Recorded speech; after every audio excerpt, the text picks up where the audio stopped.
A very, very good morning to all of you.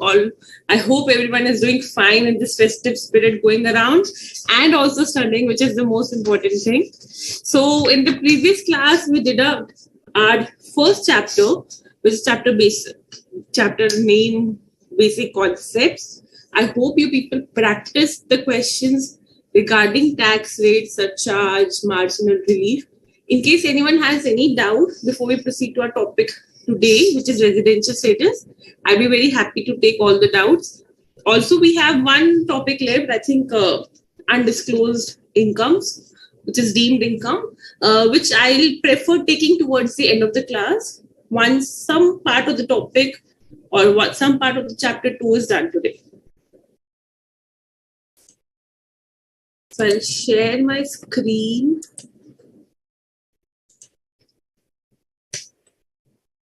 Very good morning, everyone. I'm doing good. Thank you so much.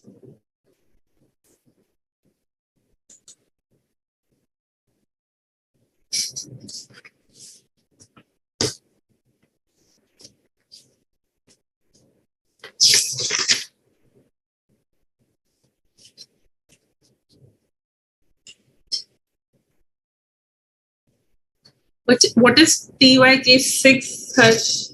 I'm not very pro with your quick slangs. Can you please say what's TYK?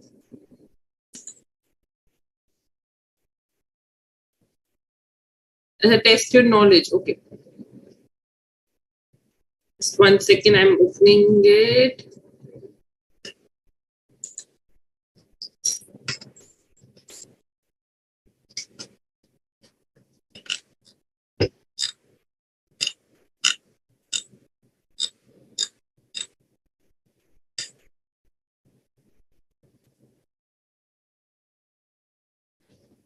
One second.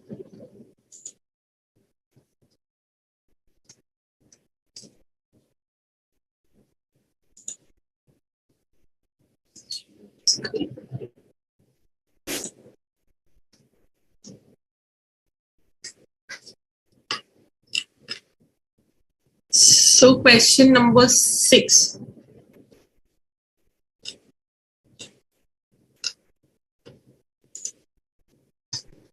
So Harshit has a doubt in question number 6.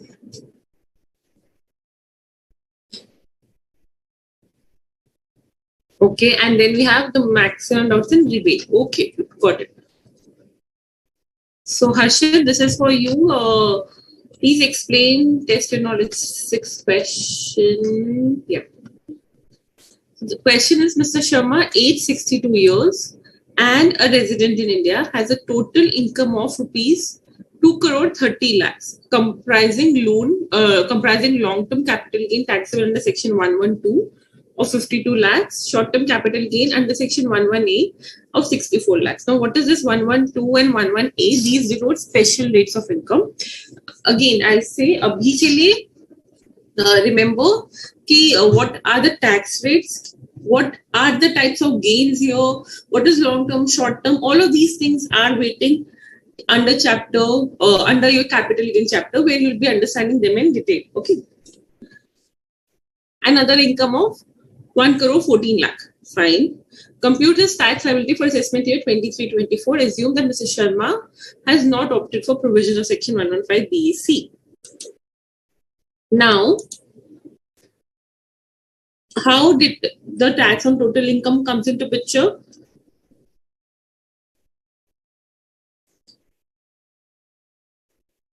So the 2 crore 30 lakhs, the breakup is like this: 52, 64 and 114. Okay. So 52 lakhs पे, since it's 112 का section 112 में taxable है, उसका tax rate is 20%. So 20% of 52 lakhs, 10 lakh 40,000. 64 lakh का 15%, 9 lakh 60,000. 1 crore 14 lakh पे, they calculated through the slab rates. But what are the slab rates applicable here? Since the age is above 60 and above, and the person is resident, he qualifies for the higher basic exemption limit, which is 3 lakhs. So 3 to 5, 5 to 10, 10 to 114 lakhs, and that's how you got the tax. Yahan tak any doubt? Now let's proceed again. How do they calculated the surcharge? Now you will say, ki ma'am, you told that when the income is more than 2 crores, you have to calculate the surcharge at the rate of 25%. But then I told you surcharge, there is a capping of surcharge on certain categories of income, namely long-term capital gain, short-term capital gain under section 11A, and your dividend. So there's a capping of surcharge. Capping of surcharge means the maximum surcharge that could be applicable on such income would be 15%. So maximum surcharge in this special income, which is this and this, is coming to 15%. Now what about other income? Now you say, ma'am, 2 crores se upar hai, to other income, maybe we will apply the 25% wala rate. But I'll say ki other income, whenever such combination of income comes where there is a capping wala surcharge and where there is your other income, you have to see other income excluding these two categories of income. So if other income excluding these two categories of income is more than 2 crore, then only it would be 25%, otherwise it would be 15%. So the surcharge on the entire tax hence comes to 15%. Suppose in this case, instead of 1 crore, if this would have been 2 crore 14 lakhs, so then in that case, it would have been 25% on this income and 15% and 15% on this income. The surcharge I'm talking about. Okay. So 25% on the tax of this income to rectify myself and 15% on the tax of this and tax of this. Is it clear, Harshit, now?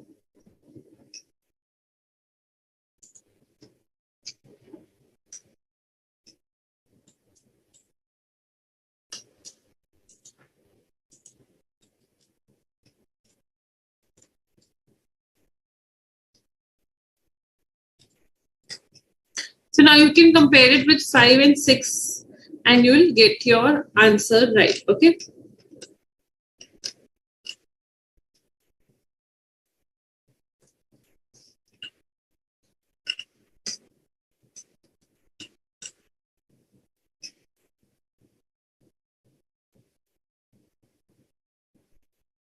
Disha, rules came into effect in 1962. So they are applicable from 1962, Income Tax Act 1961. First act came whereby they were written that so and so provisions are applicable, but how they were applicable, then rules were framed.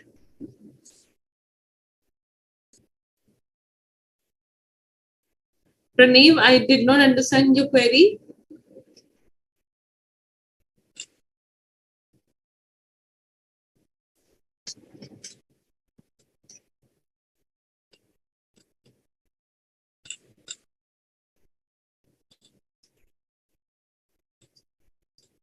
Where is 10,000? 1 second. 3 lakh to 5 lakh wala slab hai na? He's a senior citizen. Registration 7.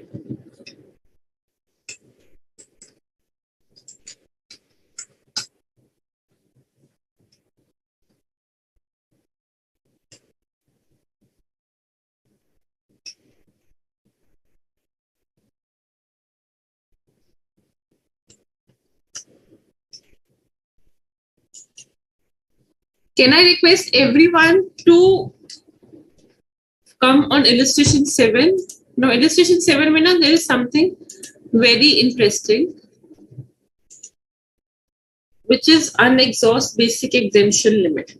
Now, I'll just say for the reference, but you can save this illustration once the capital gain chapter is done. Once that chapter is done, do visit this illustration only then. But if I'll just say it, if those who can understand it, very good. If those who are not able to understand it, there is no problem. It would be easier when you go through capital gain part. Okay. So basically, when a person has special rates income, and especially in case of capital gain, which are taxed at a special rate, but you also know that individuals have some benefits of basic exemption limit. which is in general case 2,50,000, right? So up to 2,50,000, nothing would be taxed, correct? So when you have capital gain income under section 112 or 111A or 112A, so those which are charged at a special tax rates, they say that if your basic exemption limit is not utilized, because this is as per slab, and on those income there are special rates.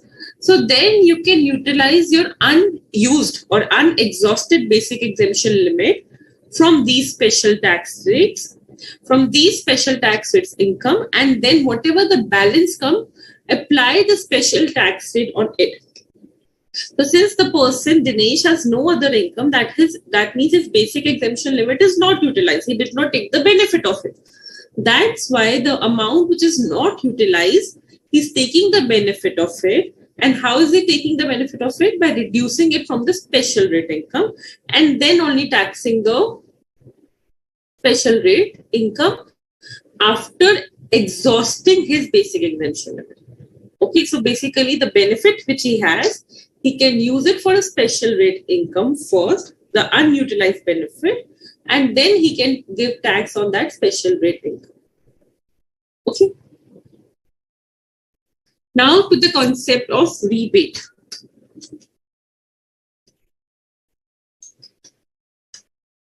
So many of you who have asked me about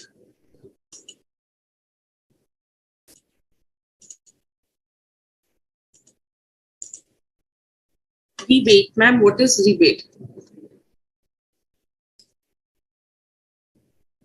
So rebate is provided in the specific section, section 87A.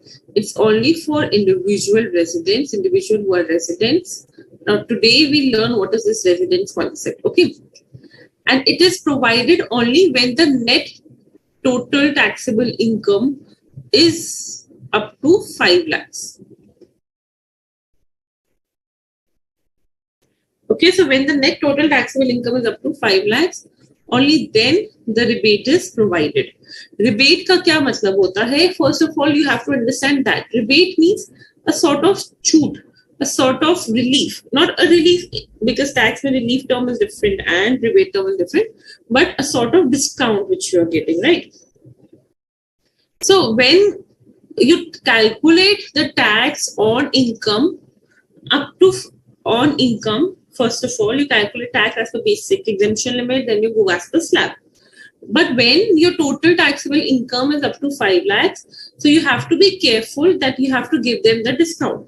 Why this concept of rebate came? Again, you have basic exemption limit up to 2 lakhs, up to 2.5 lakhs, but the income tax department wanted to give some extra benefits, so they gave it in a form of rebate. Okay, your taxable income comes into picture when it is more than 2,50,000, but we'll give you some tax rebate. Okay? So whenever the income of any assessee is less than 5 lakh, or who is an individual or a resident, calculate the tax. So if I suppose the income is 4,90,000, how much tax comes on 4,90,000? Only the tax amount.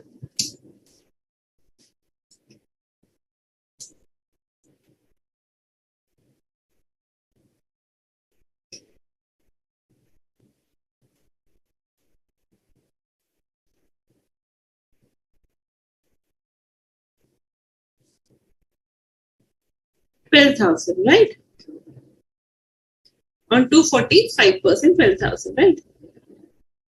So there is a concept of tax rebate which says that when a person's income is up to 5 lakh, he or she will get a tax rebate up to 12,500, or this can be said as, up to 12,500, or this can be said as the person will get a rebate of 100% of tax or maximum 12,500.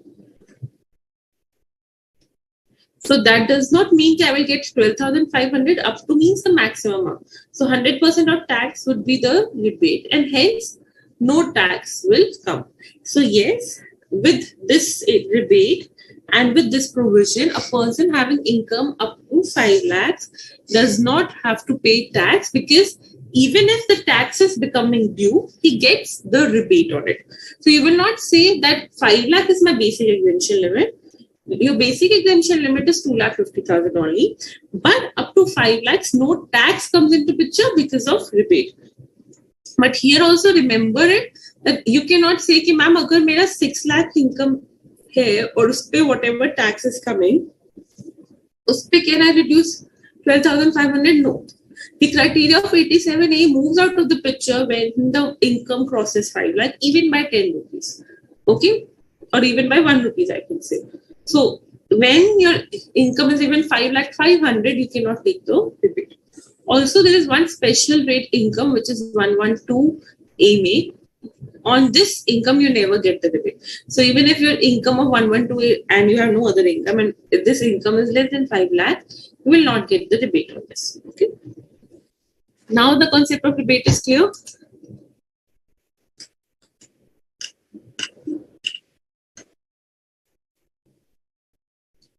Anish, I hope your question is answered.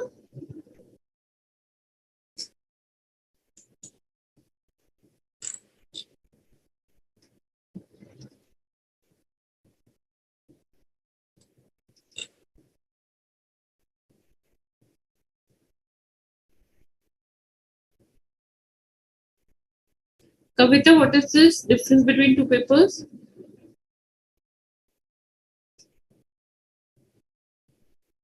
Mariam, applying slab rate 3 lakh to 5 lakh, paid 2 lakh पे 5% किया तो 10,000 आया ना?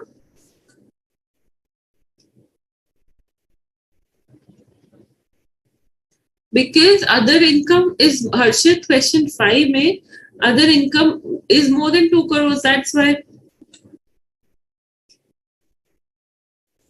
So unexhausted basic exemption limit is the only criteria which you can keep and park for some time. You will get to it or you'll get the hang of it.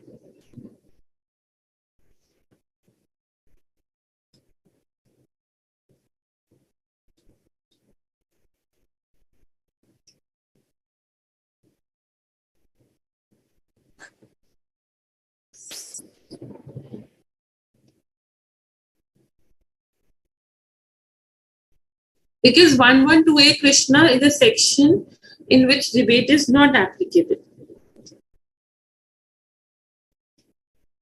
See, 5 lakh ka, when I'm talking about 5 lakh ka taxable income, Rishabh, I mean total income. Okay? It can be business, it can be capital gain, it can be salaries, it can be any head say total income except 112A. 112A, अगर उसमें included है तो उस वाले part पे you will not get the rebate.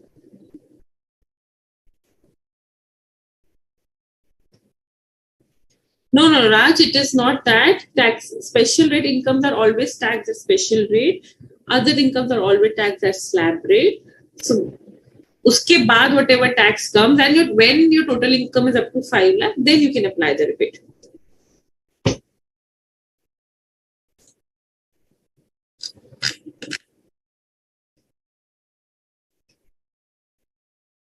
Okay.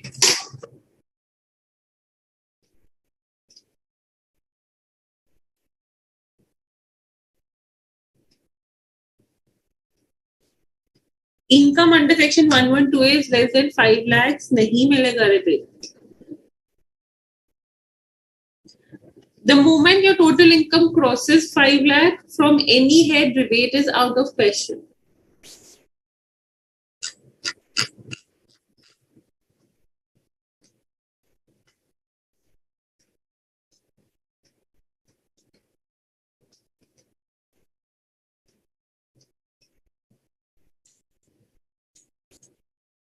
So last question, student, I'm taking abhi. Uske baad we have to start the topic which is of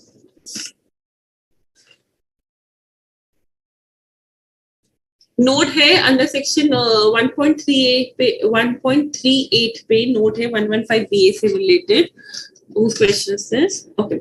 So Pranay, 115 BA से related, there is a note which would be covered in detail when you see towards the end of the note that this will be covered in detail under chapter 8 in module 3. So please wait. You know why certain things are taken up here? Because tax is always a total approach. You cannot understand tax with just one concept. So that's why there are certain concepts which are taken in your basic concept chapter. But to understand those concepts, you have to go in depth of those particular chapters. Okay. So then only you will come to more hold of these questions. That's why in the first class, on the first day itself, I said, जितना अभी कराया है उतना समझो and धीरे धीरे absorb it. Do not try to absorb everything all together, because then you will not start liking tax, because you will see, ma'am, it is so vast and abhi to there is nothing, as pointed out by Parna ma'am in the previous session also, it's a very small portion in your inter level, final level maths, so it's a huge portion. So that's why take the absorption step by step. Okay. And अभी कुछ ऐसा लग रहा है कि ma'am ये particular word क्या लिखा हुआ है या ये पर्टिकुलर 112 क्या है, wait, when you will get the concept of it you will automatically solve these questions. ठीक है.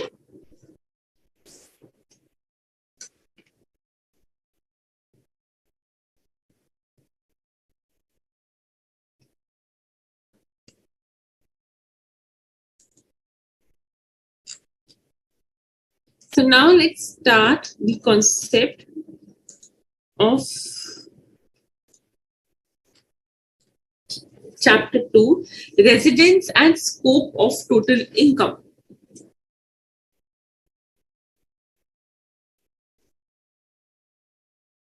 Please, everyone on the screen, we are already 20 minutes into the class today, and now we are starting the chapter residence and scope of total income.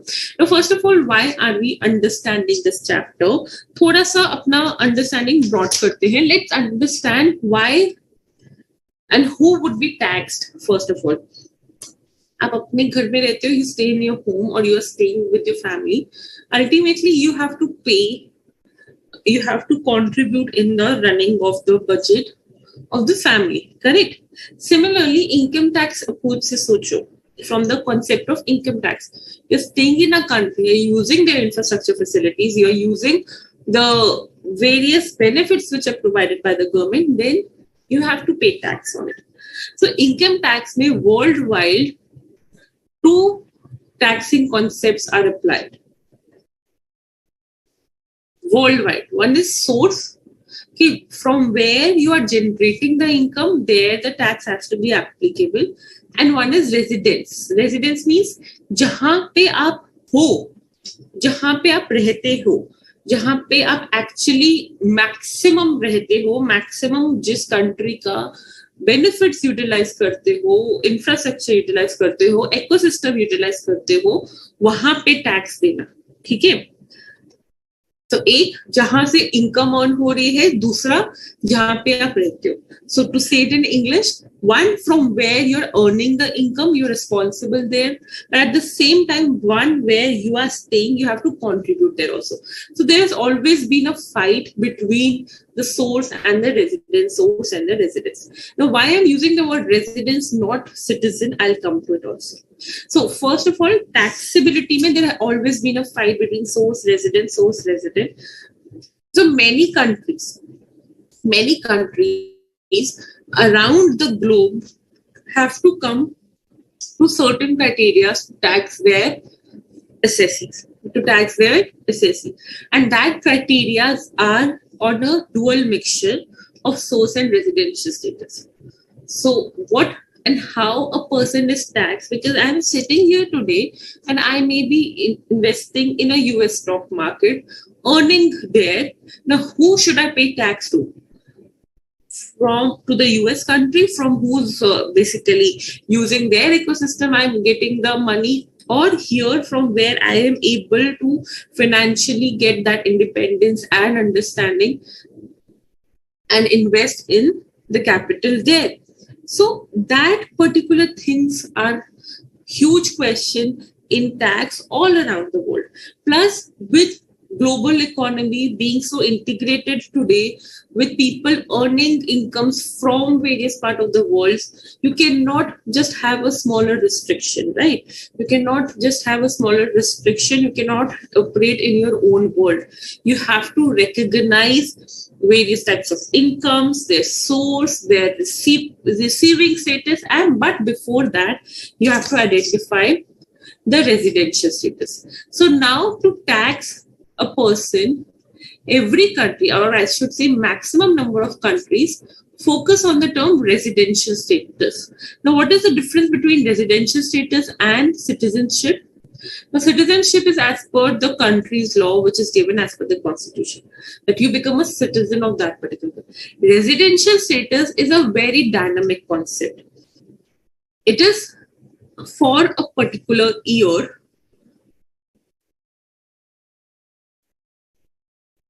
You identify a person's residential status. Each country has their own law to determine residential status. They identify the residential status for a particular year based on the residency.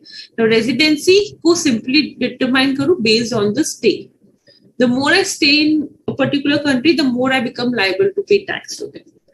Okay? So, residential status and citizenship, dono mein you have to break a line, because citizenship is a one-time thing. As per country laws, you get it. You may not, being a citizen, you may or may not be staying in that country during the year. So hence, the concept of residential status come into picture, that in a country where you stay maximum, you become the resident of that country. I'm just saying it in a layman language.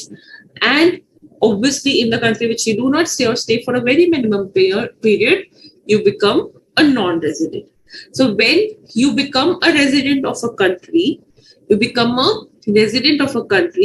they will take tax on your entire income. When you become a non-resident of a country, they take tax only on the income which is being sourced from their country. So if I'm sitting here today, the US government will not take tax on my Indian income if I'm getting any capital gain in the US stock markets. If I've got any gain in the US stock markets, they will not take tax on my Indian income, because for them, I am a non-resident. They will only take tax from me on the gains which have happened because of their country, because the source was their country. So residential status and the scope of total income is one after another step. It is one after another step. That means first you decide the residential status criteria, and then you decide how much of the income would be taxed in a particular country. So scope means how much of the income you can tax, or what different types of income you can tax of a particular assessee, and that will depend upon the residential status of the person. Now we have different persons, like individual, HF, AOP, BY, company, firm. So सबका residential status you have to determine. So for every assessment year, number one, for every person, number two, for every assessment year, for every person, the residential status would be determined, and it remains the same for all type of income. ठीक है, ऐसा नहीं है कि salary के लिए I will be a resident, capital gain के लिए I will be a non-resident. No, it is for the entire income which you are earning during the assessment year. For every assessment year or the previous year, I will have to determine the residential status. It will change automatically, or it can change year by year if the stay varies. Okay? And for every person, why did I write every person? If a husband is becoming resident, that does not mean that his wife or his family, any member of his family will also be resident. No, every person ka approach you have to take independently. So first of all, residential status का concept समझ आया. If I can say, residential status हम क्यों निकालते हैं? It's a first step in the calculation or the computation of income. Why do we identify residential status? To understand कि हमें कितना income को tax करना है. हमें India income को tax करना है, यानी source income, source हमारा India, जहाँ पे source India है, हमें खाली वो income tax करना है, or do we have to tax the entire income because the person has been a resident and have been using so many facilities of India to earn the income abroad. Okay, so to determine the scope, residential status is the criteria. Citizenship does not matter. Citizenship is not the role, or birthplace, birth country does not matter, at least for Indian taxation. US taxation mein it does, but Indian taxation mein it does not. Every country has its independent taxation. Okay. So when I determine the residential status, I'm determining the residential status for India, for the Indian tax laws. So abhi, I have not told you how to determine residential status. Abhi, I've just told you in this 10-15 minutes what actually residential status and scope of total income is, and how and why it is important to determine it.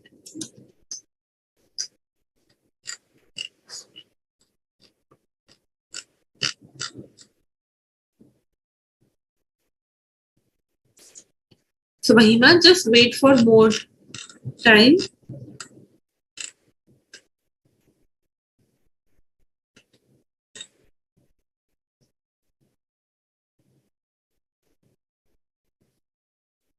Sure, Venkatesh.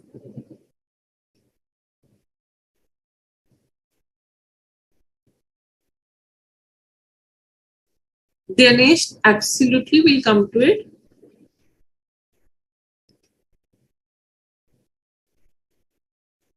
Arshit, I'll take that also.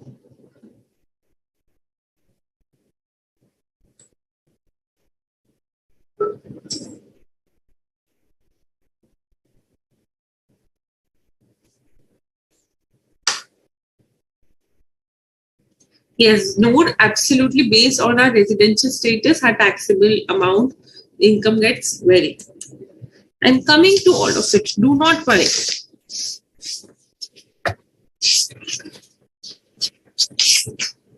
This chapter in itself is so technical, and so important. We'll come to it.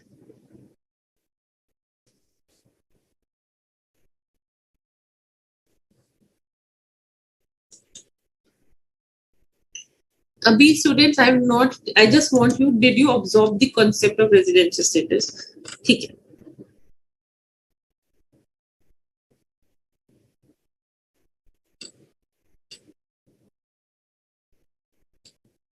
So citizenship does not come only by birth. Automatically, yes, it comes by birth. But many countries varies in the laws of citizenship also. That's what the constitution provides for.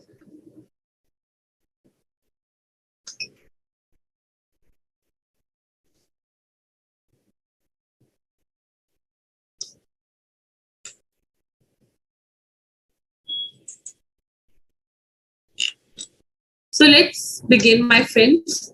So as I was telling you,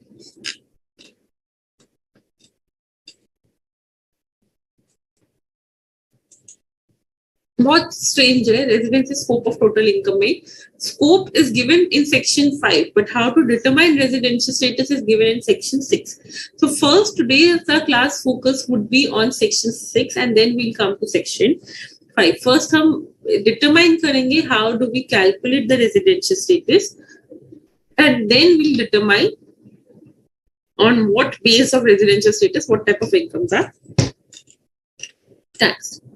Now, residential status in India is of two types majorly, which is resident and non-resident. Either you are resident or you are non-resident. Non-resident means not a resident of India. Resident means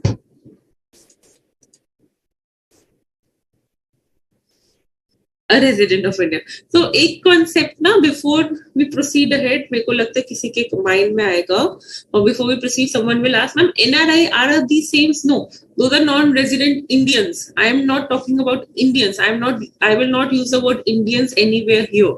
These are resident assessees or resident individual or resident HUF, resident firm. So whosoever assess person I'm referring to, please do not use the word non-resident Indian while you're writing the residential status. That is different. NRIs, this is not the tax concept for you right now. When I'm talking about residential status, please write it as it's a resident firm, it's a resident company, or he's a resident individual. I am saying do not write resident Indian or non-resident Indian. Okay. So now to the topic. So every person, person kon, any company, firm, HUF, LLP, AOP, BOI, individual are divided into the category of resident and non-resident. But only individual and HUF are divided into the category of resident and ordinarily. Ordinary nahi hai, ordinarily resident or resident but not ordinarily resident. So only individual HUF who are resident, once you identify them as resident, you further classify them as ROR and RNOR. ROR and RNOR. ROR means resident and ordinarily resident, resident but not ordinarily resident. कि ये resident है और ordinarily resident भी है और ये resident है but ordinarily resident नहीं है. Okay, but who would be classified further? Only an individual HUF who is becoming a resident. So when an individual HUF becomes non-resident, kahani finished. You don't have to classify anything. But when an individual HUF who becomes resident would be further classified as ROR and RNOR. Do not stop your step here of determining the residential criteria. You have to come to this criteria. But how do you determine it? We'll come to that. Then, but for other person, the moment you determine resident and non-resident, flowchart khatam hai aage. There is nothing processed or no process to be done further. Okay. So the major thing which we'll be focusing now is on this. Please, अगर किसी को कुछ पता है पहले से, थोड़ी देर के लिए keep that aside. Let's understand this from a new approach, and then we'll come to this part. Now, if you understand this part is again a cakewalk. Individual के tax rates कर लिए ये easy थी ना, same thing. Okay. So let's begin. How do you determine residential status of individual? First of all, the term stay in India is very important. Stay in India means your physical presence in India. So based on your physical presence, you determine the stay, that is your stay in India, and that basically determines your residential status. So by physical presence means when you are physically present in India. Okay. So for people who are in India for the entire year, that means they're in India for the entire year. If you went to holiday abroad, that means for those 4 or 5 years you were not in India, but now you are in India. So hamare liye, what is the year? We determine it for the previous year. So now if I have to determine the residential status, I will determine it for the previous year 22-23. So I'll determine my stay in India during this period. During the period 22-23. Okay, so stay in India is the criteria. Now, the purpose of stay, why you are staying in India or your continuity of stay does not matter.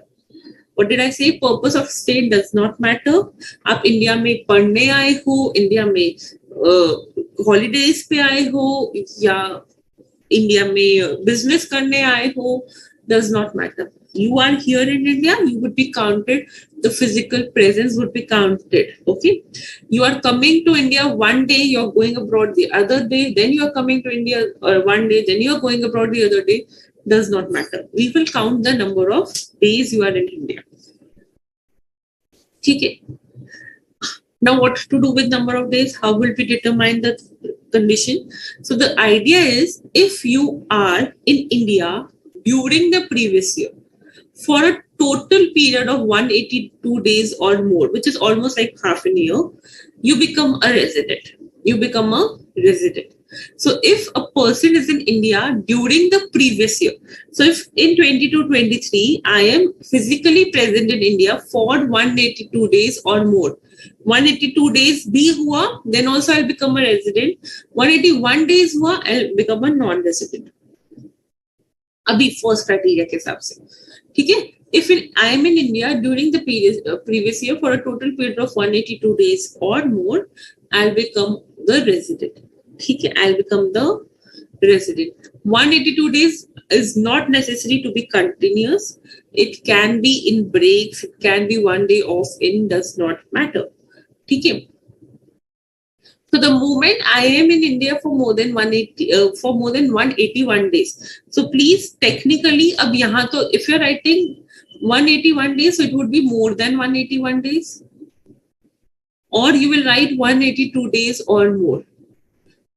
What happened is we think we write right, but we actually sound wrong. So saying it more than 182 days means 183 days or more. So either say it is more than 181 days, which you can avoid saying. Say it always 182 days or more.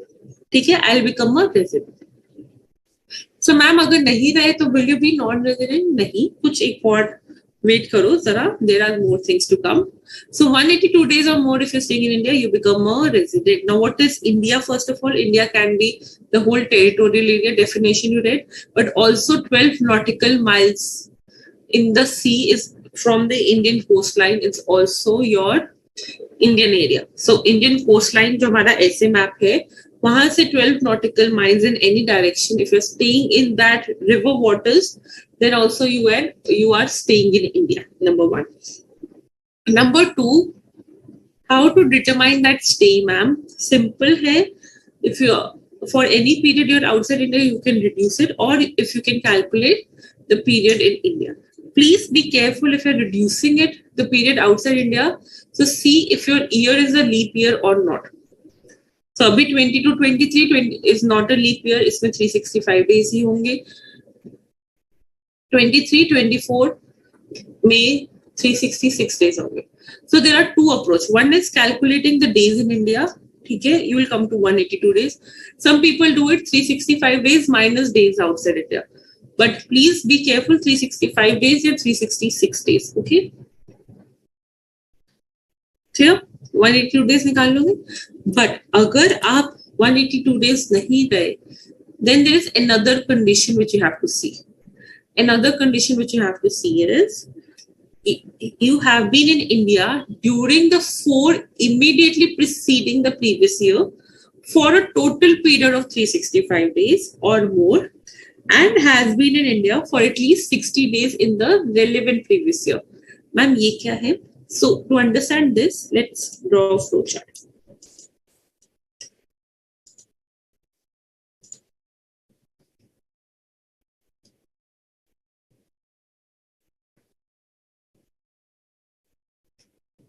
So income tax में या कोई भी law में और and word को ध्यान दें. और means either of the two, मतलब either this or this, दोनों में से one condition satisfied, enough. And means both the conditions have to be satisfied. Both the conditions or and जहाँ utilizing, that means all of this together has to be satisfied. ठीक है, income tax में please be careful of the words or and. Number one.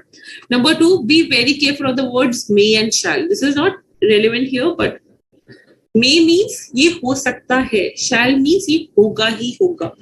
So may means is a optional condition, shall means is a necessary condition. Okay. So whenever you are reading the book, please keep these stuff in mind. Okay, back to it. So India mein you will be a resident. One condition is very simple: when you are in India for 182 days or more, physical stay. Another condition is you are in India for 60 days. You are in India for 60 days or more, but obviously less than 182 days, because अगर 182 days हुआ तो you are in this condition. You are in India for 60 days or more in the previous year. So when I'm talking about previous year 22-23, that means 22-23 में 60 days plus यानी and यहाँ पे देखो, ठीक है, दोनों कंडीशन साथ में फुलफिल होनी, plus in the preceding, immediately preceding 4 years. So immediately preceding 4 years means 21, 22, 2021, 1920 and 1819. तीनों चारों सालों का स्टे मिला के it is 365 days or more.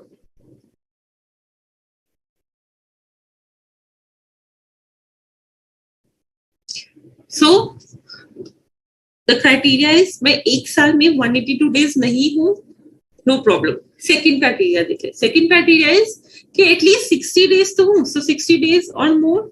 The moment I am at least 60 days, I will see साथ in the preceding 4 years whether I am in aggregate मतलब यहाँ पे 10 days हो सकता है, यहाँ 30 days हो सकता है, यहाँ पे all together 200 days and यहाँ पे भी all together 180 days है, तो in aggregate in total I am 365 days or more. So if both the conditions are satisfied, then also I'm a resident.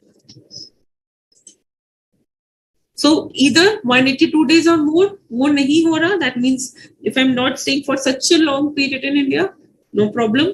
60 days हो रहा है, okay. But साथ means this is an and condition. 365 days in the 4 preceding years हो रहा है, total दोनों criteria mix हो रहे हैं, then also I'm a resident. So this or this, but or this में 2 things you have to remember: previous year, which is in question, and the 4 immediately preceding years. अब stay कैसे calculate करेंगे? How would you calculate stays? Number of days के according. You will ask one simple question: income tax department को कैसे पता चलेगा? Income tax department को आप लोग ही बताओगे. दे इंडिया की बात हो रही है, इंडिया में आप कहीं पे भी रहो, you stay in Ladakh, you stay in Kanyakumari, does not matter. You are staying in India. You are staying in India is what matters. And the moment you cross any Indian borders, immigration office hota hai, where there are all the information of person who are leaving, person who are going. So the department ultimately can get all your travel information from the immigration departments.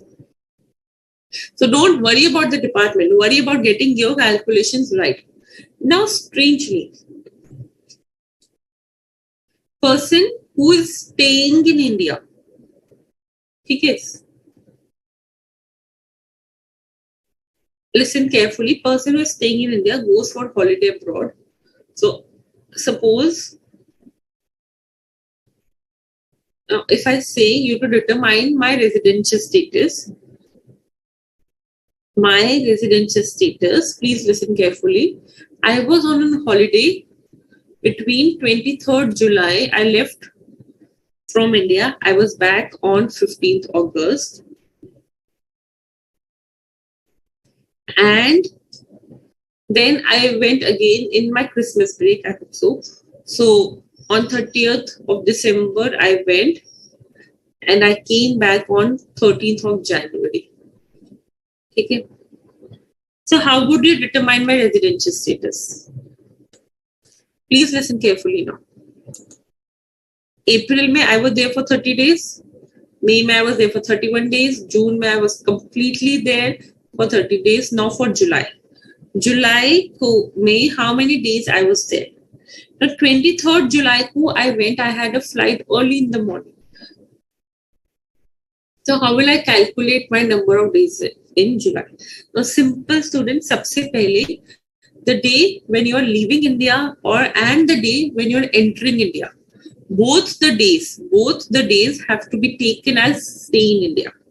So I'm saying it, this very important thing: the day you leave for India and the day you enter India, both these days are to be considered to be in India. So even if maybe subah early morning flight है 23rd July की, then also I'll be considered that I am in India on 23rd July. Even if I'm coming back on 15th August late night, then also I'll be considered that on 15th August I was in India. So in July, I am there for 23 days completely. August में I am there from 15th to 31st, not 16th to 31st, from 15th to 31st. Calculate the number of days quickly. 15, 6, no problem. Calculate on your fingers. Do not be pro 31 minus 15. ऐसे करके गलती करोगे. First, at the first step, calculate it on your fingers. I'm saying again 15, 16, 17, 18, 19, 20. Sorry. Do it yourself.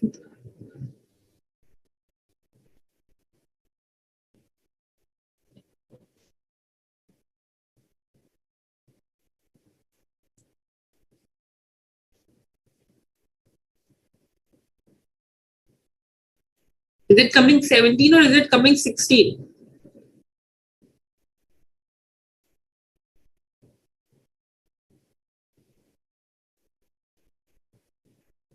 17 days. ठीक है. Then September में I'm on 30 days. October में I'm 31 days. November में I'm in 30 days. December में I'm 30 days. January में now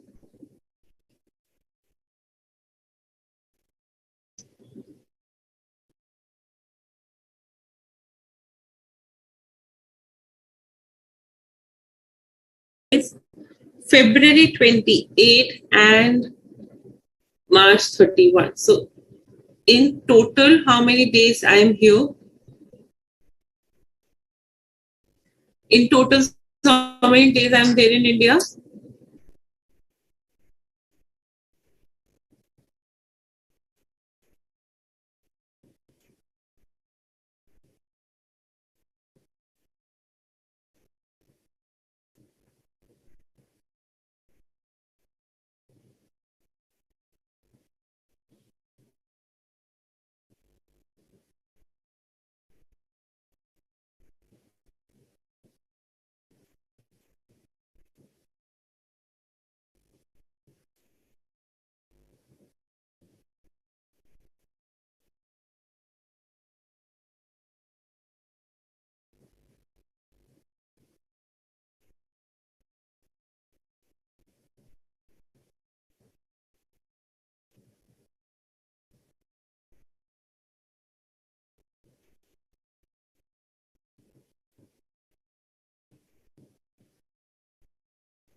कहीं calculation error हुआ है.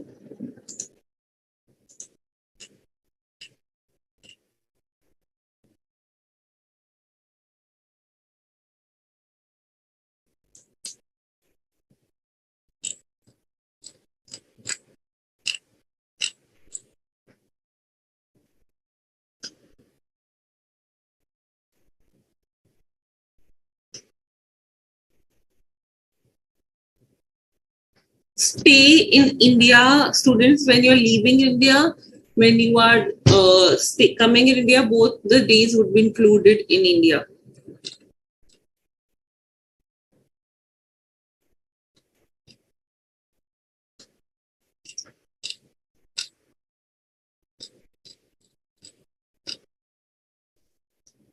Andaman is a part of India. Dude, it's your union territories.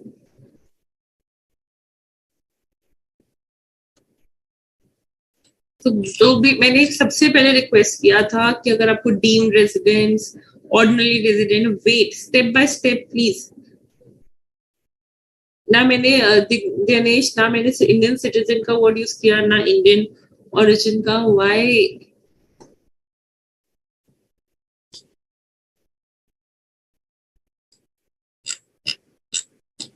So those who are requesting again and again to please say in Hindi, see, these are pan India classes. I can only say in English, though I try my best to immediately summarize it in a very small manner for Hindi. But please, I am sorry, do not request again and again to stay in Hindi. Whatever maximum I can summarize it, I try to do it.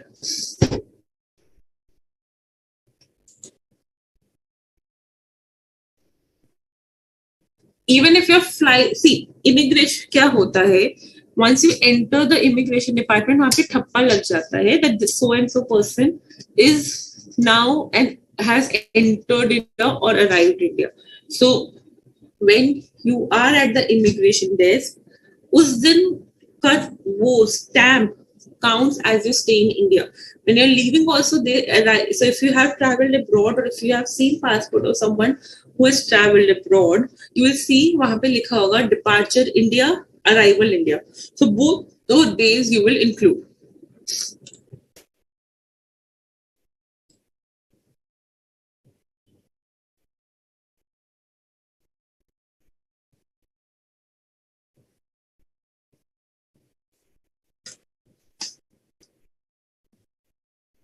I know December month में 31 days हैं, but sir, I am leaving 30th December को for abroad. So on the last day, I'm not here.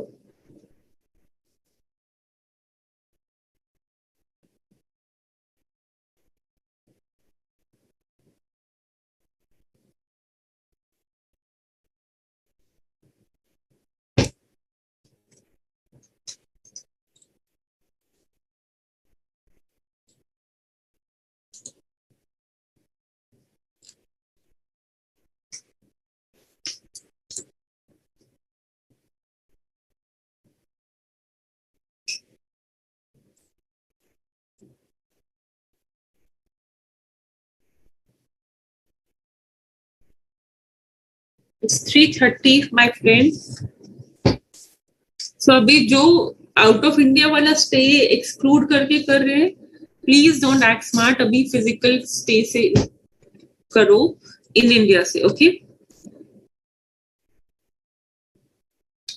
30 दिसंबर में student I have not written any time. 30 December to 31 January I was abroad.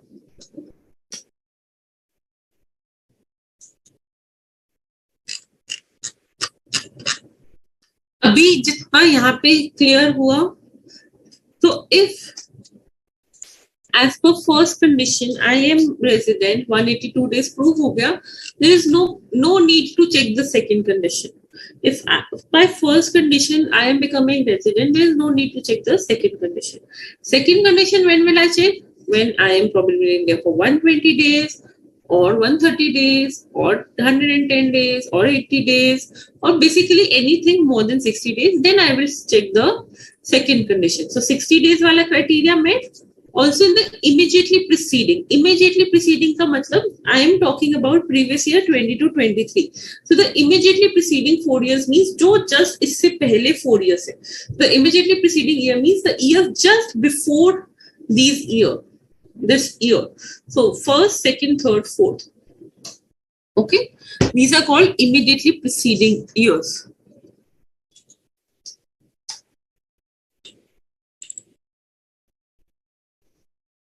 Mohammad Aslam, again I am saying total leaving day से अभी मत करो. First put your hands confirmed on easy वाला part.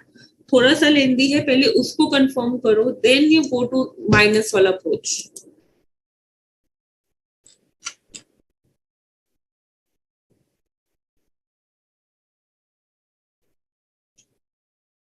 I do not understand why when I'm solving it from the approach of Lytton, this is for you also, from a detailed approach to make you understand, then why are you confusing it from month to month? अभी पहले detailed approach से तो निकालो.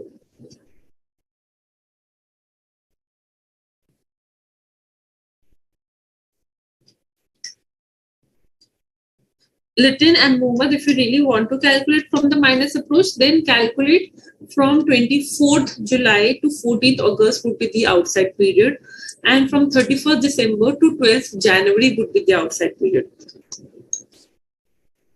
Okay, so please, क्योंकि वो दोनों 23rd and 15th is in India वाला period.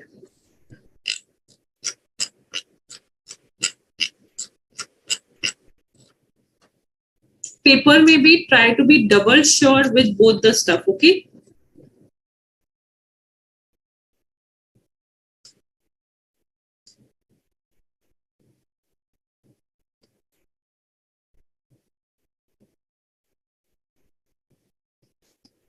So on the second condition, I'm saying again and again, agar 182 days wala criteria does not get met, then only you will move to the, sorry.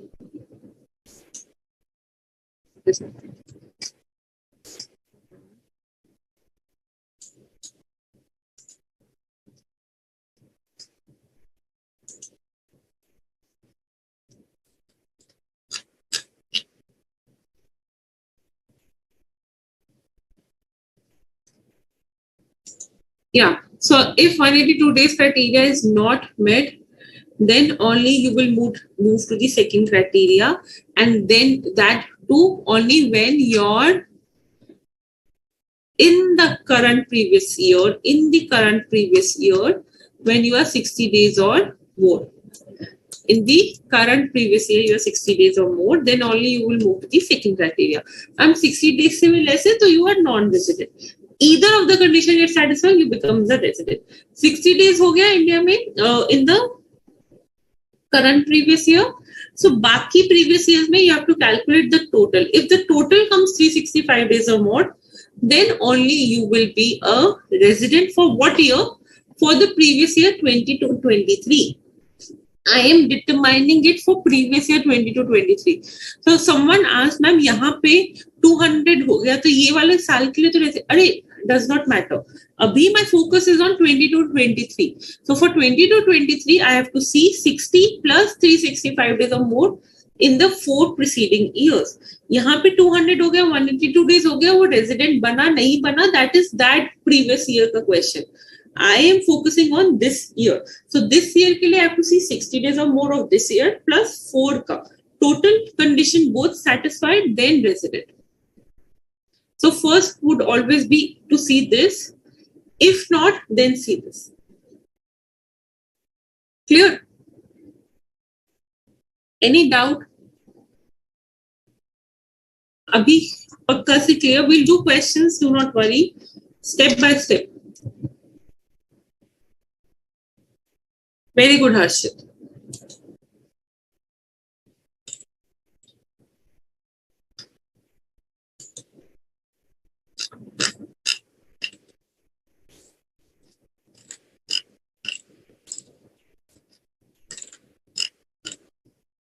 So now let's proceed to few things.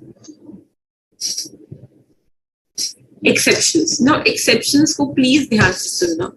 Everyone, please focus on the exceptions very carefully. So I told you 2 things. The conditions are 182 days or more, or 60 days in the previous year. Just previous year का निकाल रहे हो. For the previous year, for which year I have to calculate the residential status. So 60 days in that relevant previous year and 365 days or more in the 4 preceding previous years. Okay? Either of the conditions satisfied, I become resident. Only individuals and HUF are classified further to resident, ordinary resident and not only resident. But before that, there are exceptions. What are the exceptions? The exception says that you will only see this criteria to determine the residential status, not this criteria. The exception says that you will not see this criteria, you will only see this one criteria. So there are certain exceptions, we'll come to it. So जो कहते हैं, you have to see only this criteria. Okay, what are those exceptions? The exception says that if you are an Indian citizen, I am using the word Indian citizen,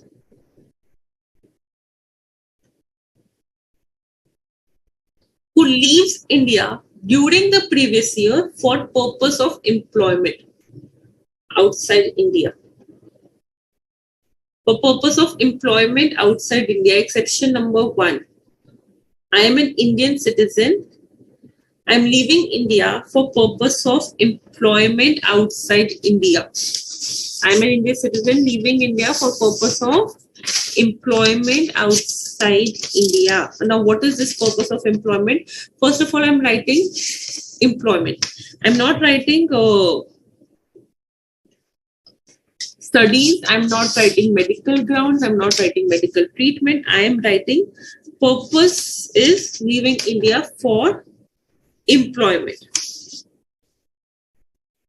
Okay. Then you will only see 182 days wala condition. You will not see 60 days wala condition. Having said that, means a person who is leaving India for employment during the previous year. वो इसी साल employment के लिए he has left abroad. So my cousin, he got an offer from McKinsey, ठीक है, McKinsey US. They're calling him there. He's going there, not internship, employment के लिए, he's going there. During the previous year, I'm not talking about 3-4 years back he went. In the previous year itself, he's leaving for employment. He's leaving for employment outside India. Then I'll only see the condition of 182 days or more. So if he's in India for 182 days or more, he becomes resident. If he's not in India for 182 days or more, the second condition will not be seen because this is an exception to the general rule. Any person leaving India for purpose of employment outside India during the previous year would become resident only if he's in India for 182 days or more. So many people, students, plan their employment accordingly. They try that if they're leaving India for employment, they try their best कि वो 182 days से पहले चले जाए. They actually try their best to leave out for outside India before 182 days, so that they do not become resident and so that they do not have to pay tax on their entire incomes. You will see scope determine होता है. So people plan their travels accordingly. Okay, so you may have seen a lot of people go to employment abroad and they try their best to do it before October so that they do not stay in India for 182 days or more. Okay, clear? Sure? Okay. This is Indian citizen who is leaving for employment outside India during the previous year. Now the point is Indian citizen. Indian citizen means who is an Indian passport holder, who is citizen as per the constitution. Okay, this is only for Indian citizen. ध्यान से technically concept समझना. People से कि ये तो easy है but थोड़ा सा टेक्निकल है. Okay. Second, Indian citizen who is a member of crew. Indian citizen who is a member of crew, a crew member. Who is a crew member, Indian citizen who is a crew member. Crew member means ship, Indian ship ka crew member. And he leaves India for employment because obviously if you're in an Indian ship, you have to go outside India multiple times, right? So if you're a crew member of Indian ship and you are an Indian citizen and you leave India for employment, then also only one criteria has to be seen. The second criteria does not have to be seen. So if you're matching the one criteria, fulfilling the one criteria, fine, you're a resident. Not fulfilling the criteria, you are not resident. Clear? And third, and the most important, यहाँ पे सबका point आएगा, I know, is Indian citizen or person of Indian origin. Indian citizen or person of Indian origin.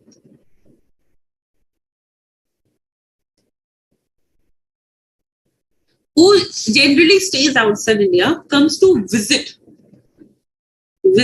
in India during the previous year. So आपके कोई दूर का cousin है who is in Canada. Okay, he's in Canada since a long time. Okay, he's an Indian citizen or a person of Indian origin. I'll tell that. What is that? They are staying there. They are not coming back to India. The word visit has to be focused. Visit means यहाँ पे थोड़े time के लिए they are coming because many people who stay abroad come to India during the peak winters there to stay with their family. So November में दिवाली के time में, and this is the culture I'm telling you. Diwali ke time mein many people who stay abroad comes India, stay here for a good winter time because Indian winters are still bearable than the harsh winters there. Okay? And after 2-3 months they go. That is visit. They're staying there. They are Indian citizens staying there, or a person of Indian origin there. What is that? I'll come to it. They are staying there and they are just coming to visit. I'm not talking about the people who are staying in outside India now relocate to India. Relocate means coming back to India for permanent. No, I'm not talking about those people. Those people will not be covered here. Please, this is very technical, very important. I'm telling you, final year student also do not have the difference known very clearly. Okay? So again, I'm saying, farak kya hai? A person living in Canada who is an Indian citizen, he's living in Canada for a long time, coming back permanently is not this, because the point is visits are short period stays, okay, but a person living in Canada visits for a month or so, that would come under this, okay. And I'm not talking about a person going abroad and then coming in. Visit means you stay there, you stay outside India, you just come for a visit. Then also only 182 days criteria will be seen and not 365 days criteria. So any person who is staying outside India, you will see they will not stay in India for 182 days or more, because they otherwise would become resident, which they do not want to afford. Okay. So Indian citizen or a person of Indian origin who stays outside India but comes to visit in India during the previous year, then also you have to see only 182 days wala condition. This second condition has not to be seen. Again, I'll repeat. Indian citizen who leaves for employment during the previous year. Who leaves for employment outside India during the previous year. आपने 4 साल पहले आप employment के लिए बाहर गए थे, then you are not covered under the exception. The exception is when you are leaving for employment during the previous year itself. Okay, you got an offer, very attractive offer from a USA company, leaving for employment, only 182 days criteria is to be seen. 365 days criteria is not to be seen. Okay, you are a crew membership. Crew member who you are leaving India obviously for the employment, only 182 days criteria have to be seen.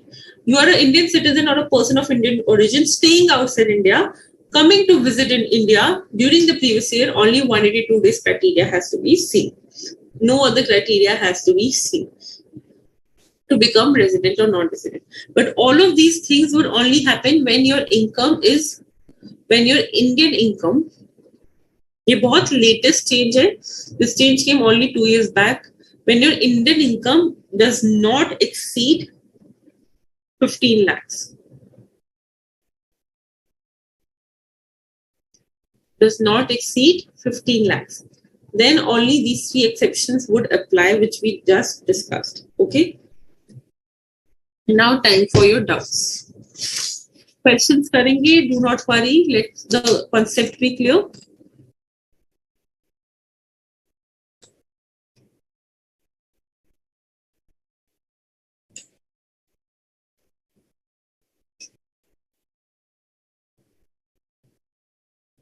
Yes, Prakash कोई कभी outside India नहीं गया. He is an ROR. He is a resident.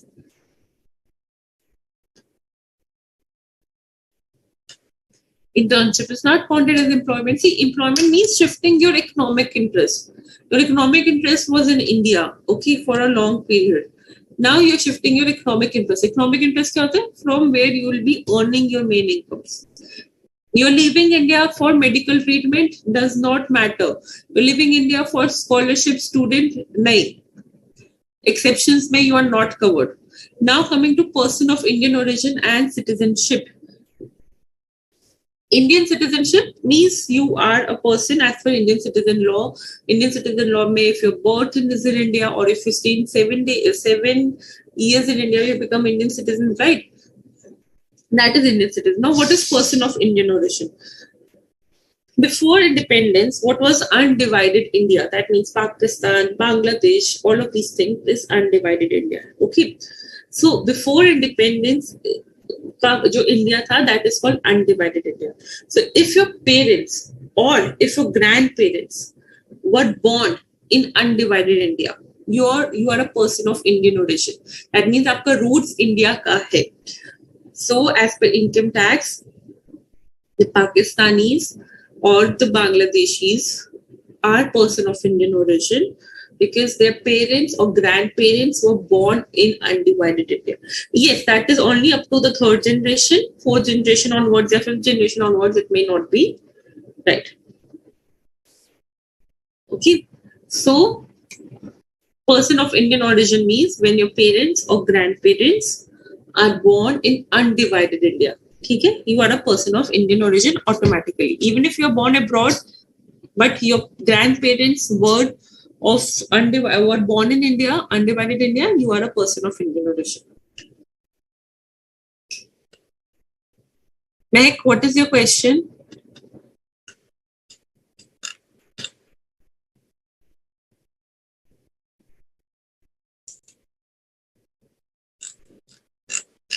Yes, NRIs, I told you not to use, but NRI will come in second condition.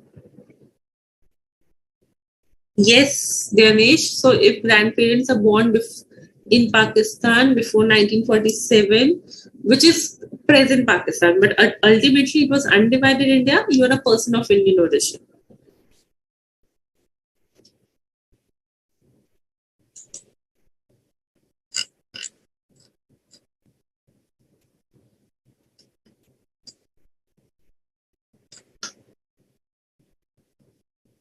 Yes, both maternal or paternal grandparents, Jyoti.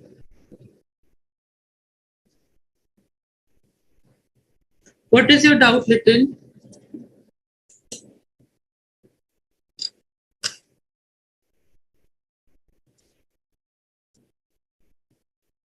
Rishabh, please accept all these things which are not under my control. Please focus on the class part.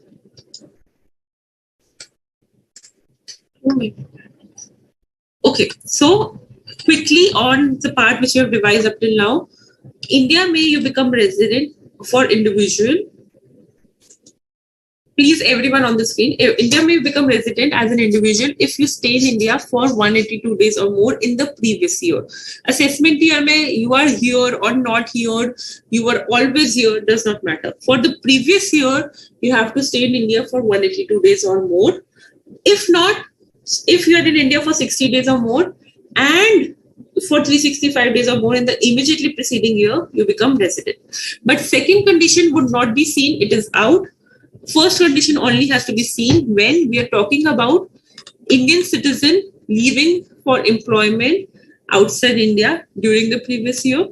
Indian citizen who is a member of a cruise ship, Indian ship, and obviously leaves India, or an Indian citizen or a person of Indian origin who visits India during the previous year but is actually staying outside India, then only first criteria of 182 days or more has to be seen.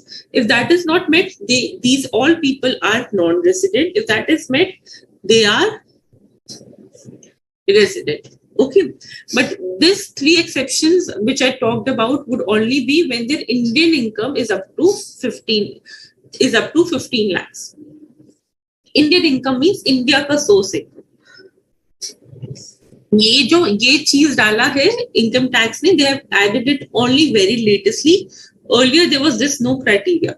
Now you will ask, ma'am, what if the Indian income is more than 15 lakhs? थोड़ा सा कुछ, let's keep it after the break part. So if there is any doubt, please let me know. Person of Indian origin का कुछ doubt है? Person of Indian origin का concept we discussed only in this part 3. यहाँ पे it is only Indian citizen, यहाँ पे this is only Indian citizen. Please, person of Indian origin is already discussed in part 3. Where is visiting in India? Abhi I have not covered ordinary resident, not ordinary resident. Step by step we are moving forward. So please take it step by step if you do not want to get confused further.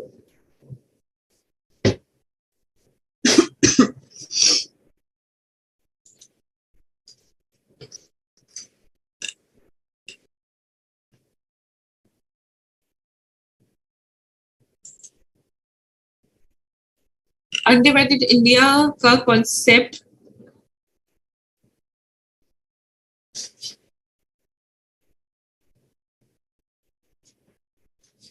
crew members, yeah, Aman and everyone, I'm requesting जितना अभी तक समझाया है, please focus on that, okay?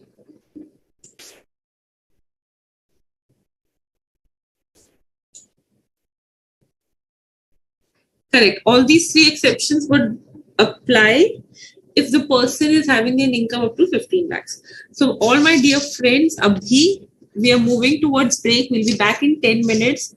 Please, please, please, if you really want to clear yourself, please read it till page number 2.5 before however. However, वाले part से पहले please read it. Okay. So post break, we will be talking about RORs, RNORs, and your more than 15 lakhs वाला case. ठीक है?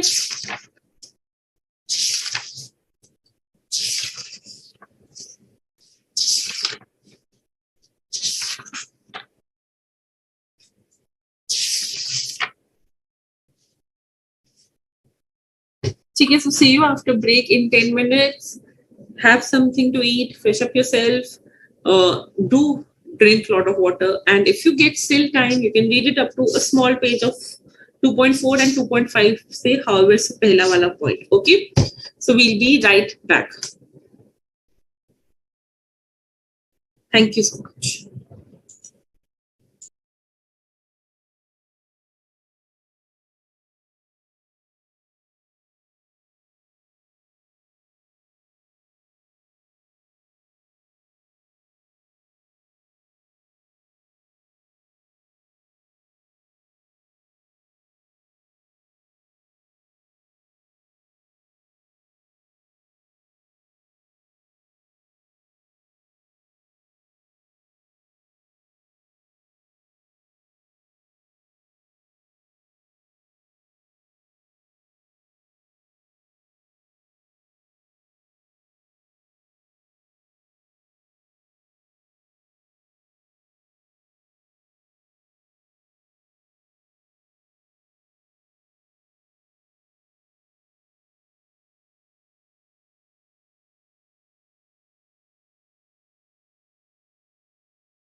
So welcome back after the break.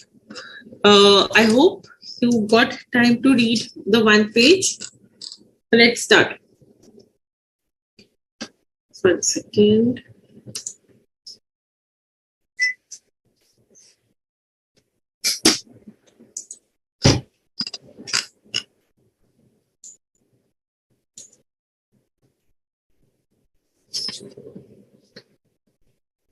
Domicile means your place of stay, where you generally stay, your home. Very valid question there, Ganesh. A person can become resident more than one countries if you are if you are being identified as a resident in Indian Income Tax Act. You can be identified as a resident maybe in the Singapore Income Tax Act or a Hong Kong Income Tax Act or a UAE Income Tax Act. Definitely that criteria can be there.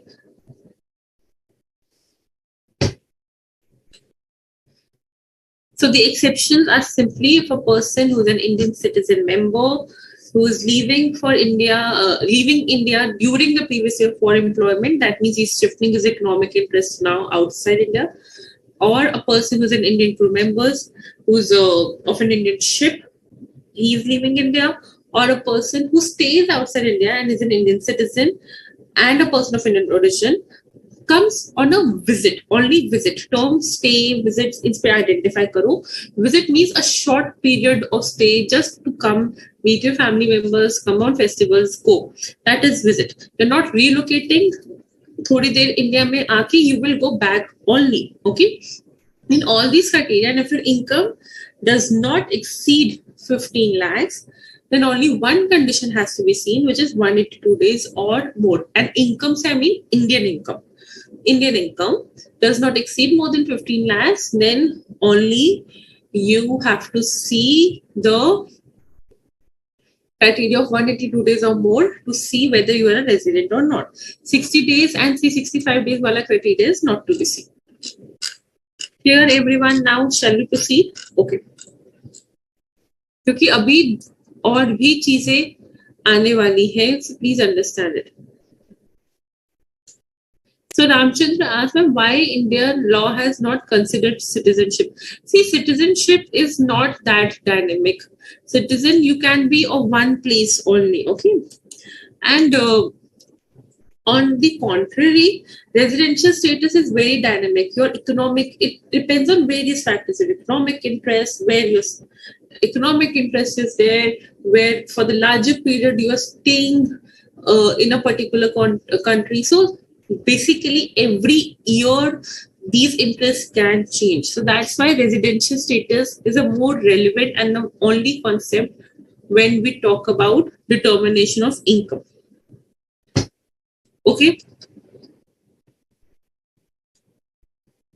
Sujal, there's a benefit. You will see that abhi thodi der mein, what are those points when we come to resident and non-resident.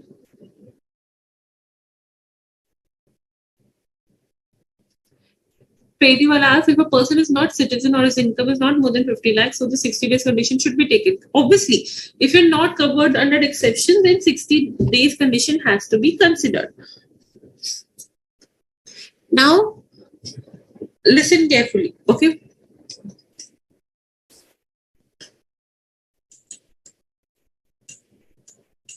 Very recently, our finance department saw that people are using this also as a criteria, 182 days wala, and they're planning, I told you they plan their visits accordingly so that they do not get taxed in India. Okay. So the government, they kept a capping of 15 lakhs. If your Indian income is up to 15 lakhs, then only these three exceptions. But if your income is more than 15 lakhs,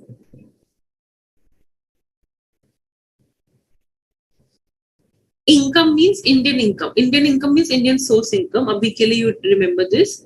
If your Indian income is more than 15 lakhs, then what will happen? So for all these persons whose Indian income would be more than 15 lakhs, Indian citizen leaving India for employment, outside India, Indian citizen of a crew member of an Indian ship, or an Indian citizen or a person of Indian origin visits India during the previous year, उनके लिए and their Indian income is more than 15 lakhs, then how the residential criteria should be determined. Earlier, they did not matter. It did not matter कि whatever the income is here, but people started planning their visits outside India in such a particular manner that 182 days wala condition only they had to fulfill, and 60 days wala condition se they were butching out. Basically, they were planning it in such a smart way that higher days wala condition only has to be met. So then they said कि ऐसे तो person who are earning crores and crores in India and show that they are leaving for employment, we cannot say anything because now they will become non-resident and we cannot have a larger impact on them. So what they did, they said that if your Indian income is more than 15 lakhs, then to have the resident criteria, there has to be one is 182 days wala thing, right? One is 182 days or more wala thing. Another thing I told you, if you are in this exception, then the second criteria is not there for you. So if you are covered under these exceptions, which we discussed, crew member, citizen for employment, and visits wala person of Indian origin and Indian citizen comes to visit, and your income is up to 15 lakhs, Indian income is up to 15 lakhs, then second criteria has not to be seen. But if your Indian income is more than 15 lakhs, then what will happen in these three situations? In these three situations, if your Indian income is more than 15 lakhs, then what will happen?